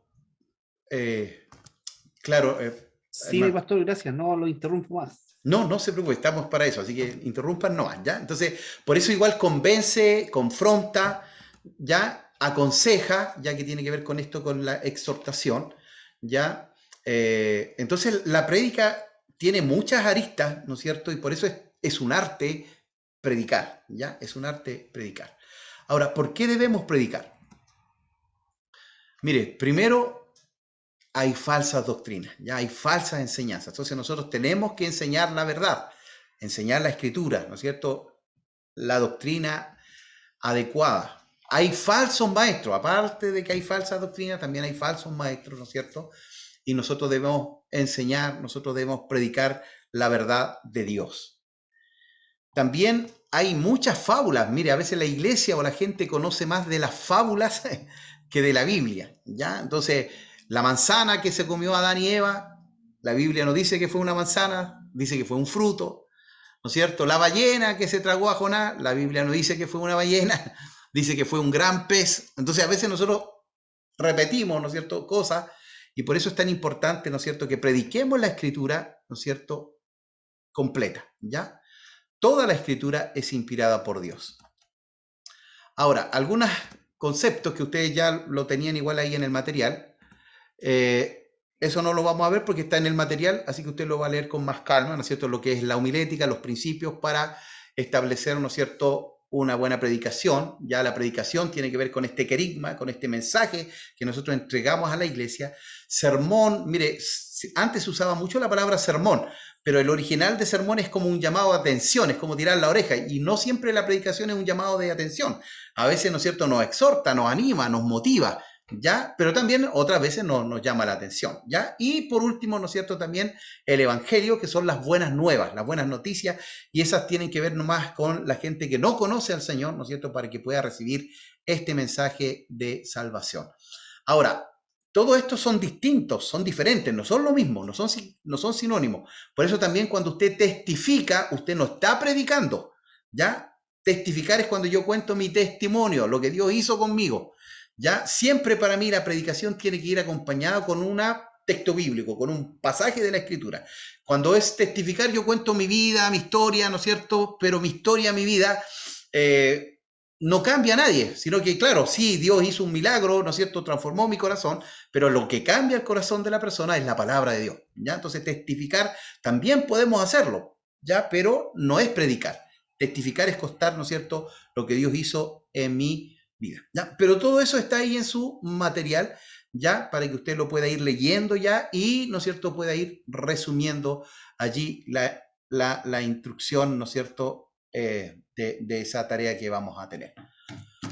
La preparación del predicador, ¿ya? Y aquí ya vamos, ¿no es cierto?, con las demandas para el predicador. Pero vamos a dar nuevamente unos minutitos libres ya hasta las 6, son 10 para las 6, para que podamos movernos, ¿no es cierto? Y yo también pueda moverme un poquitito, mi hermano. ¿Ya? Entonces a las 6 volvemos con la ayuda del Señor. Voy a poner en pausa la...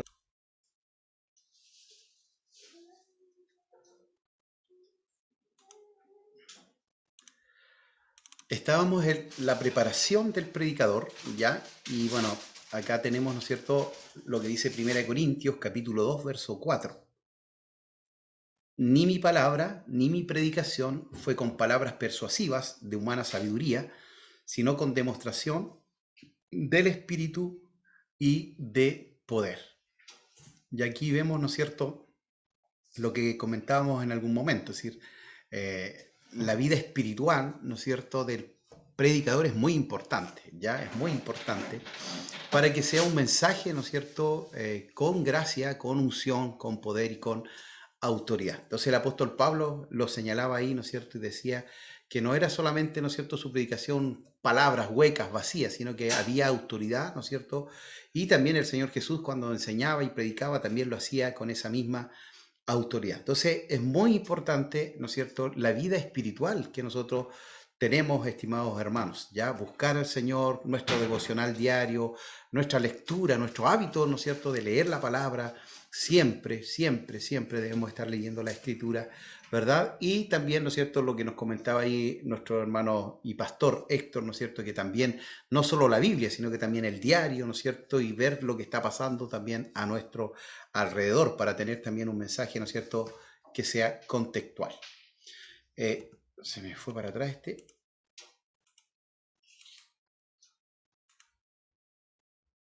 Entonces, aquí tenemos lo siguiente. ¿Qué se espera del predicador en la preparación espiritual? Bueno, primero es obvio, pero en realidad, hermanos, que tenga una experiencia personal de salvación. No puede haber un predicador que no haya tenido un encuentro con el Señor, ¿ya? Entonces, es vital, ya tener un encuentro con el Señor, porque una persona que no es salva no puede predicar, ¿no es cierto?, la palabra del Señor. Segundo, bueno, aparte de haber conocido, ¿no es cierto?, un nuevo nacimiento, también tiene que tener una relación íntima de amor con el Señor Jesucristo, ¿ya? Que conozca a Dios, ¿ya? Conocer al Señor. Este es el mensaje, que te conozcan a ti, oh Dios, dice el mismo Señor Jesucristo, ¿ya? Entonces, tiene que haber, ¿no es cierto?, en el predicador una vida espiritual, ¿ya? Una vida espiritual. Lamentablemente a veces se imita, pero no se hacen estas disciplinas espirituales ya real.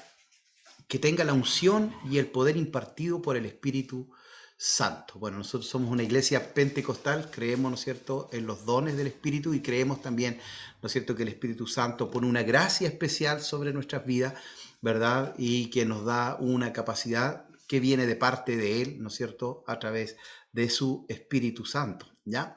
Recuerde a Pedro, ¿no es cierto?, antes de ser lleno del Espíritu Santo, un hombre que negó al Señor, ¿verdad?, pero cuando es lleno del Espíritu Santo no tiene temor de pararse ante una multitud y predicar y testificar y predicar la palabra del Señor. Entonces, por eso es tan importante también, ¿no es cierto?, el poder del Espíritu Santo en nuestras vidas y en nuestros corazones. ¿Qué se espera del predicador? Que sea consagrado a Dios y viva en santidad, ¿ya? Entonces eso es muy importante. Ya hoy la gente ha escuchado a muchos predicadores, lamentablemente, ¿no es cierto?, que dicen una cosa y viven otra, ¿ya? Entonces, lamentablemente, eso deteriora el mensaje, eso destruye, entre comillas, ¿no es cierto?, el mensaje, porque dicen, bueno, tú hablas de santidad, pero no vives en santidad. Ya tú hablas de amor, pero tú no enseñas o no practicas el amor, ¿ya? Entonces, el mensaje tiene que ser también acompañado, ¿no es cierto?, con una vida consagrada y una vida en santidad, ¿ya? Es como, ¿no es cierto?, el vaso en el cual tomamos agua. Dios quiere usar este vaso, ¿verdad? Pero este vaso tiene que estar limpio. ¿Por qué? Porque si está sucio, probablemente la gente no quiera beber el agua que está allí porque dice, no, el vaso está sucio, ¿ya? Entonces también tiene que ver, ¿verdad?, con esto, una vida de consagración, una vida de santidad. Después tenemos también una vida de oración, ya una vida de oración. Entonces también eso es importante, queridos, ¿ya? Una vida de oración.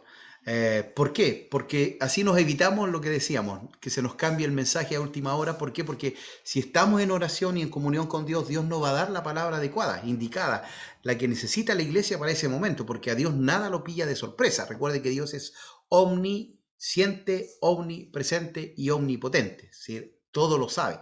Nada se escapa, ¿no es cierto?, de su conocimiento. Y entonces Él sabe cuál es la necesidad para esa iglesia en ese momento indicado, ¿ya? Entonces, por eso es tan importante esta vida de oración.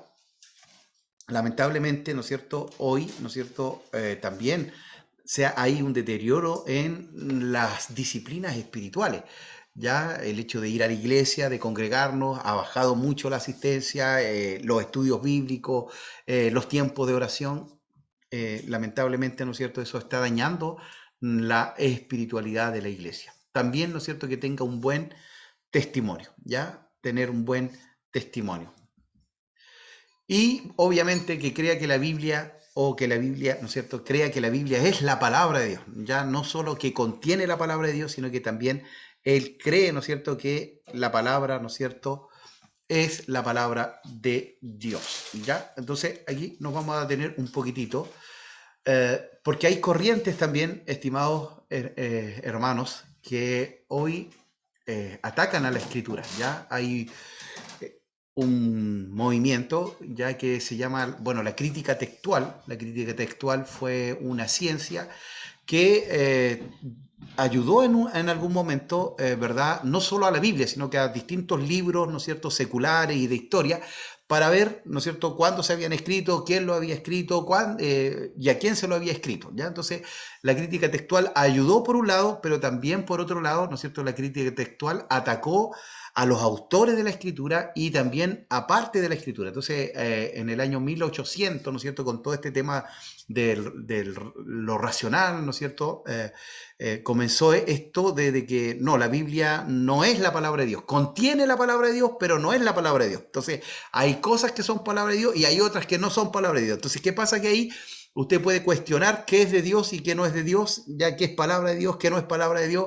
¿Quiénes fueron los autores? Ya muchos de ellos dicen, no fue Moisés, en realidad fue, ¿no es cierto?, un sacerdote, y empiezan a cuestionar la Biblia. Entonces, pero está allí la palabra de Dios. Pues entonces es como, chuta, mire, Isaías, no fue Isaías el que escribió, fue uno que se hizo pasar por Isaías. Entonces allá ahí uno dice, bueno, pues ya si fue un mentiroso que se hizo pasar por Isaías, ya pierde toda validez, ¿o no?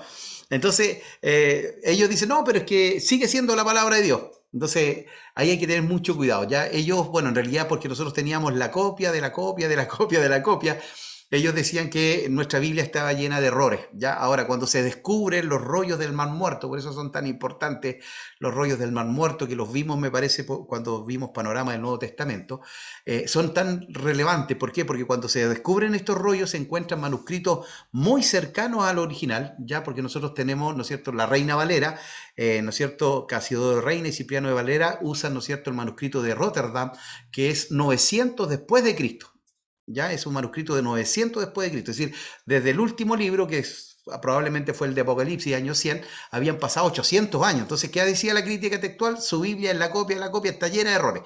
Entonces, cuando se descubren estos rollos del Mar Muerto y se comienzan a transcribir, se dan cuenta que no estaba llena de errores, sino que estaba muy, muy fidedigna a esos rollos originales, y habían algunas pequeñas añadiciones, pero que nunca cambiaron una doctrina importante. Pongámosle, cuando dice que este espíritu no sale sino con oración y ayuno, en el original dice oración nomás, no dice ayuno. ¿Ya? Ahora, en Isaías habla del ayuno, en otro pasaje habla del ayuno, entonces no perjudica, ¿no es cierto?, que usted ayune y ore. No, bien que ayune y ore. Ya, se da cuenta, pero no cambia una verdad central importante. Entonces, solo hubieron algunas añadiciones, y ahí, bueno, esto de la crítica textual comenzó a desmoronarse, ya por lo mismo, porque no tenía validez, porque ellos pensaban que al ser la copia de la copia de la copia, nuestra Biblia estaba llena de errores y de contradicciones, y no fue así. Ahora, ustedes bien saben que a través de la hermenéutica, que es la interpretación, los originales son los que estaban inspirados. Entonces, cuando hay un un traspaso, ¿no es cierto?, del hebreo al griego. Bueno, el Nuevo Testamento se escribió en griego, del griego al español hay palabras que en el español no existen a veces y se usa la más cercana. Entonces ahí de repente pierde un poquito, ¿no es cierto?, la fuerza, el pasaje, pero nunca se cambia, nunca cambia como el mensaje central. Pongámosle en Juan, capítulo 20 o 21, en el último pasaje de Juan, cuando, ¿se acuerdan cuando el Señor se le aparece a Pedro y le dice, Pedro, ¿me amas? Y Pedro le dice, sí, Señor, yo te amo. Y después Jesús le dice de nuevo, Pedro, ¿me amas? Y él le dice, Señor, sí, te amo. Pero resulta que en el original, el Señor Jesús le dice, Pedro, ¿me agapeas? Es decir, ¿me amas con amor incondicional? Y Pedro le dice, sí, Señor, yo te fileo. Yo tengo amor de amigo. Se da cuenta que es un amor distinto. Es decir, bueno, la NBI me parece que lo recalca porque dice, Pedro me ama, y Pedro dice, te quiero. Ahí se nota un poquito la diferencia. Amar, querer no es lo mismo. Entonces, pero en el original es ese. Pedro, ¿me amas? Es decir, ¿tienes un amor incondicional? ¿Estarías dispuesto a morir por mí? Y Pedro dice, Señor, yo te fileo nomás. Tengo amor de amigo. No me alcanza para dar mi vida por ti. Y el Señor le vuelve a preguntar, Pedro, ¿me agapeas? Y Pedro le dice, Señor, yo te fileo nomás. Y la tercera vez el Señor Jesús le dice, Pedro, ¿me fileas? Entonces le dice, Pedro, ¿solo tienes amor de amigo? Y Pedro le dice, Señor, tú lo sabes todo. Ya, solo puedo amarte como amigo. Porque ya había aprendido la lección. ¿Se acuerda que antes él le había dicho, Señor, mi vida daré por ti? Y el Señor dice, no, vas a negarme, Pedro. ¿Ah? Antes que cante el gallo. Y él decía, no, Señor, todos van a arrancar, yo voy a estar contigo. ¿Y qué pasó? Le negó. Entonces él aprendió la lección. Y acá se ve, ¿no es cierto?, cuando él dice, sí, Señor, solo te fileo, no me alcanza para más. Ahora, Pedro murió después, ¿no es cierto?, lleno del Espíritu Santo. Él da su vida por Cristo. Dice la historia, ¿no es cierto?, que él murió crucificado y pidió morir con la cabeza hacia abajo porque no era digno de morir como su maestro. Entonces se da cuenta que, bueno, en el original, ¿no es cierto?, en el original a veces se pierde después cuando se traduce la fuerza a veces pero nunca se cambia una doctrina, ¿ya? Entonces, por eso es tan importante, ¿no es cierto?, que nosotros también conozcamos esto de la escritura, ¿ya? Entonces eso tenía que ver con, espérenme un poquitito aquí, con esto, ¿no es cierto?, el poder y la unción del Espíritu Santo, ¿ya? Vida de oración, tenga buen testimonio y crea que la Biblia es la palabra de Dios, porque lo peor es que alguien predique algo que no cree, ¿ya? Entonces yo tengo que ser un convencido de que la palabra de Dios es viva, es eficaz y es cortante como una espada de doble filo. Ahora, también se pide, ¿no es cierto?, esa era la preparación espiritual, también debe tener una preparación intelectual, ¿ya? ¿Qué se espera del predicador? Que conozca la Biblia y sea un eficaz estudiante de ella. Entonces, mis estimados hermanos, ustedes por lo menos ya debieran haber leído por lo menos unas 2 o 3 veces la Biblia de tapa a tapa. Por lo menos, ¿ya? Porque ustedes son predicadores de la palabra. Entonces, tienen que leer la Escritura de tapa a tapa, de Génesis a Apocalipsis, ¿ya? Conocer la Escritura, ¿no es cierto? Y estudiar la Escritura. Una cosa es leer, otra cosa es meditar, otra cosa, ¿no es cierto?, es estudiar, ¿ya? Cada vez es más profundo, ¿ya? Y bueno, obviamente también memorizar la palabra, ¿ya? Memorizarnos la palabra en nuestro corazón, ¿ya? Conocer lo que es la homilética y la hermenéutica. Ustedes están ahora en homilética, ya pasaron por la hermenéutica, que también después viene una hermenéutica avanzada, porque no es lo mismo interpretar la Biblia como interpretar algunos pasajes, ¿no es cierto?, poéticos con otros pasajes que son de ley o proféticos. También ahí hay otro tipo de hermenéutica, ¿ya? Y también utilizar material de consulta e investigación como diccionarios, comentarios, concordancias, manuales, enciclopedias y literatura en general. Bueno, yo les comentaba esto, cuando usted prepara un mensaje, un buen mensaje, son 15 o 16 horas mínimo de preparación, porque usted va al diccionario bíblico, va a un comentario bíblico, ¿no es cierto?, ve lo que está antes, lo que está después, el contexto, los pasajes paralelos, ¿verdad?, qué es lo que Dios quiere entregar a la iglesia, cuál es la necesidad, vamos a hacer un llamado o solamente vamos a orar por la gente. Todo eso tiene que ver con el mensaje, ¿ya? Entonces, por eso es tan importante que también usted, ¿no es cierto?, pueda invertir en buenos libros, ¿ya? En buenos libros, ¿no es cierto?, que también le ayuden en el conocimiento, ¿no es cierto?, de la Escritura. Conozca sus propias habilidades y capacidades también, ¿verdad? Saber, ¿no es cierto?, en qué soy bueno y en qué no soy bueno, y poder también utilizar, ¿no es cierto?, los dones de aquellos que están dentro de la congregación. Preparación intelectual, seguimos allí, ¿no es cierto?, ¿qué se espera del predicador? Que reconozca sus debilidades y sepa cómo superarlas, ¿ya? Entonces, chuta, ¿no? Yo tengo problemas para comunicar, busco, ¿no es cierto?, material, le pido al Espíritu Santo que me ayude para comunicar bien lo que Dios quiere entregar a la iglesia, ¿ya? Tenga el hábito de leer, bueno, el diario, ya, mire, así que ahí aparece, e informarse de la actualidad, qué está pasando en el mundo, para que podamos tener también una opinión acertada y también una opinión informada, ¿no es cierto?, de lo que está pasando. También esto es importante, usar bien la voz, porque cuando usted habla despacito, llama la atención. Pero también cuando usted habla fuerte, también llama la atención. Pero cuando usted habla parejo todo el rato, la gente comienza a quedarse dormida. ¿Se da cuenta? Entonces son cosas que también debemos aprender a utilizar como recursos dentro de la predicación, ¿ya? Entonces la pronunciación, la dicción.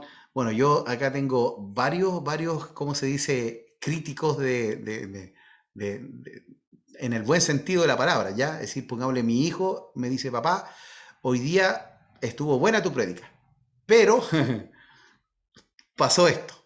O papá, esta vez, no sé, diste vueltas, no te entendí qué querías decirme. Entonces yo igual le digo, hijo, dime, ¿por qué? Porque uno no se ve, no sabe, a veces uno tiene una muletilla que repite. Yo tengo varias muletillas y uno no se da cuenta. Entonces él me dice, papá, esta palabra tú la dices mucho, ¿ya? Entonces tenéis que tratar de evitarla. Entonces necesitamos, hermano, uno de los ejercicios que usted va a tener que hacer es predicarse usted mismo ahí al espejo.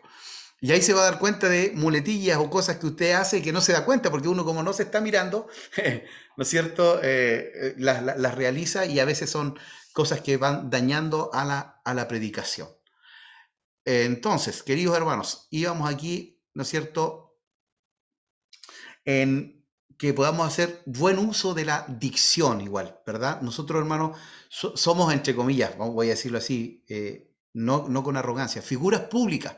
Entonces tenemos que hablar bien, ya la gente tiene que entendernos.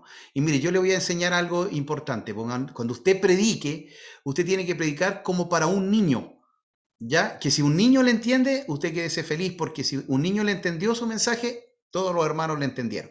Porque a veces nosotros tratamos de hablar muy elevadamente y hay gente que no entiende nada. Entonces el mensaje se pierde. ¿Por qué? Porque al final, claro, impresionamos, ¿no es cierto? Yo recuerdo muy bien a mi abuela. Bueno, mi abuela fue una de las iniciadoras de la Iglesia Alianza Cristiana y Misionera, donde yo vivo, en la ciudad de Temuco.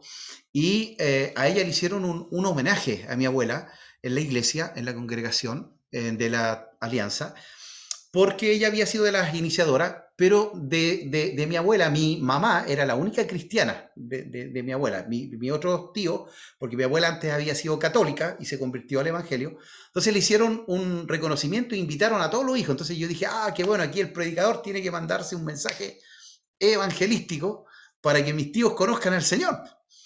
Entonces, ¿qué pasó? Que le pasaron el púlpito a un niño, a un jovencito que estaba saliendo del instituto teológico. Y comienza a predicar este hermano y comienza a decir, bueno, hoy día voy a hacer una exégesis con una correcta hermenéutica porque vamos a utilizar la homilética hoy. Y yo veía cómo mis tíos se miraban y decía, ¿qué está hablando? ¿De qué está diciendo este muchacho? Entonces, en vez de haber aprovechado la oportunidad de haber evangelizado, ¿no es cierto? Claro, él como venía saliendo del seminario quiso impresionar al pastor, pero lamentablemente ni los hermanos de la iglesia entendieron el mensaje. Mire, yo todavía me acuerdo del mensaje. El mensaje era de adoración, porque se fue al griego, al postrunetus, que adoración significa postrarse.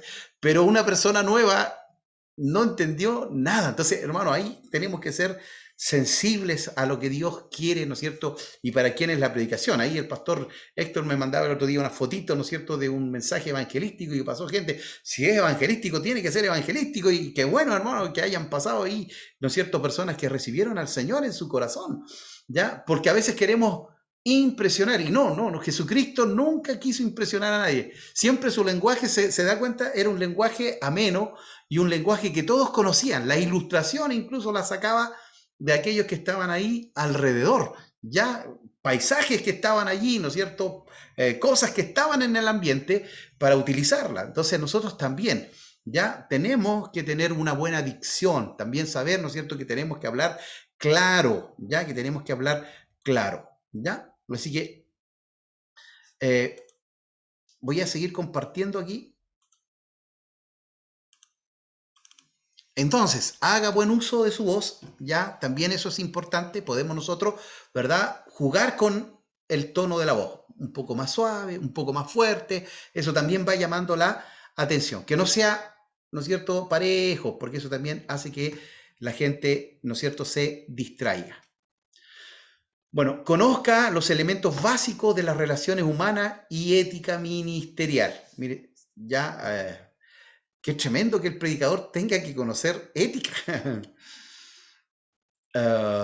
Pero es así, hermano. Lamentablemente hoy, ¿no es cierto? Lamentablemente hay muchos predicadores que dejan mucho que desear, ¿ya? Que desear. Entonces, también nosotros necesitamos conocer un poquito cómo nos relacionamos. ¿Alguien quería decir algo? ¿No? Parece que me había entrado como un... Ahora, ¿qué se espera, ¿no es cierto?, de una predicación, ya del mensaje? Primero, que sea versátil, ¿no es cierto?, que sea variable, ya, que no sea metódico. Yo le decía, yo tuve un pastor que predicaba 1 hora y media, 1 hora y un cuarto, y la mitad de los hermanos terminaba dormido.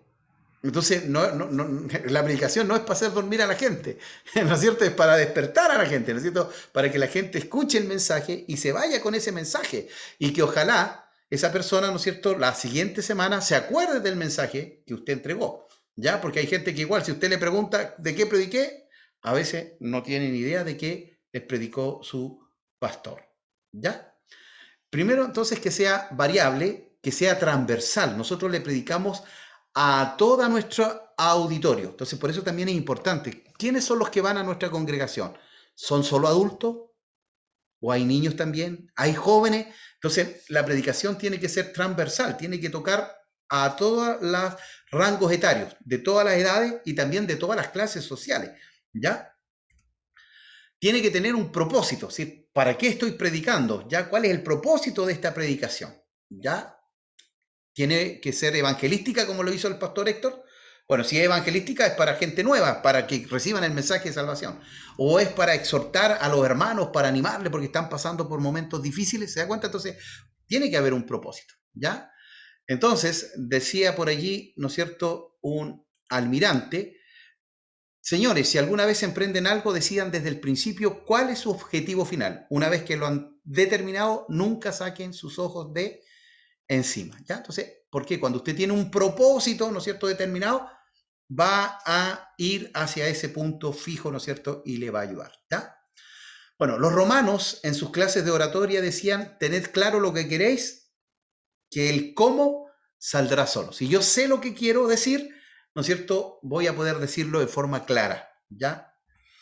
Un gran pensamiento: los hombres con éxito siempre han sido hombres con propósito, ¿ya? Entonces, si mi predicación tiene un propósito, ¿no es cierto?, va a tener un sentido, ¿ya? Es mejor disparar, ¿no es cierto?, apuntando a un pájaro que tirando para todos, porque al final no le voy a dar a ninguno. Y, ¿no es cierto?, también dice que nuestra predicación debe ser clara, ¿ya? Que aún hasta un niño, ¿no es cierto?, puede decirnos: de esto habló, ¿no es cierto?, el hermano Eduardo, de esto habló Radomiro, de esto habló, ¿no es cierto?, nuestro hermano Germán, ¿ya? Saber, ¿no es cierto?, aquello. Ahora, estimados, el texto es la base del sermón, ¿ya? Es decir, tiene que basarse en un texto de la Escritura, ¿ya? Entonces, el texto es la porción bíblica que forma la base de la predicación, ¿ya? Entonces, yo tengo que seleccionar el texto más adecuado para lo que yo quiero entregar, ¿ya? Entonces, ahí en el material aparecen distintos tipos de sermones, de predicaciones. Está el sermón textual, el temático, el narrativo, ¿ya? Cada uno de ellos tiene, ¿no es cierto?, un propósito distinto, diferente. Entonces, por eso yo tengo que saber cuál es mi propósito. Y ya, ahora yo, no sé, si quiero predicar, ¿no es cierto?, entonces vamos a tomar de nuevo al pastor Héctor, evangelístico, ya yo tengo que buscar un texto que sea evangelístico, ¿no es cierto? Porque si yo le digo, sin santidad nadie verá al Señor. La persona no tiene idea primero ni qué es la santidad, porque primero tiene que conocer al Señor, ¿no es cierto? Entonces, venid a mí, ¿no es cierto? Todos los que estáis trabajados y cargados, porque de tal manera amó Dios al mundo, ¿no es cierto? Buscamos un texto que sea evangelístico. Así también, si es para la iglesia, ¿no es cierto? ¿Cuál es el texto que mejor, ¿no es cierto? Se acerca a lo que queremos entregar. Algunos comienzan con el texto, hay otros que empiezan con el tema, ¿ya? No, nosotros queremos hablar de la familia.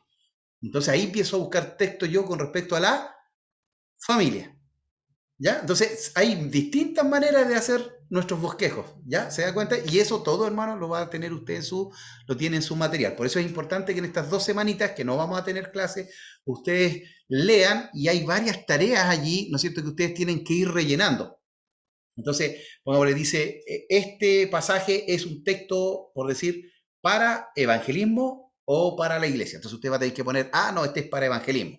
Lo lee y le pone ahí para evangelismo, ¿ya? Entonces, para que ustedes estén más o menos ahí al tanto de aquello, ¿ya? Entonces, queridos hermanos, como ustedes saben, yo todavía estoy un poquito complicadito. Yo tenía, ¿cómo se llama esto? Reposo absoluto, pero como tenía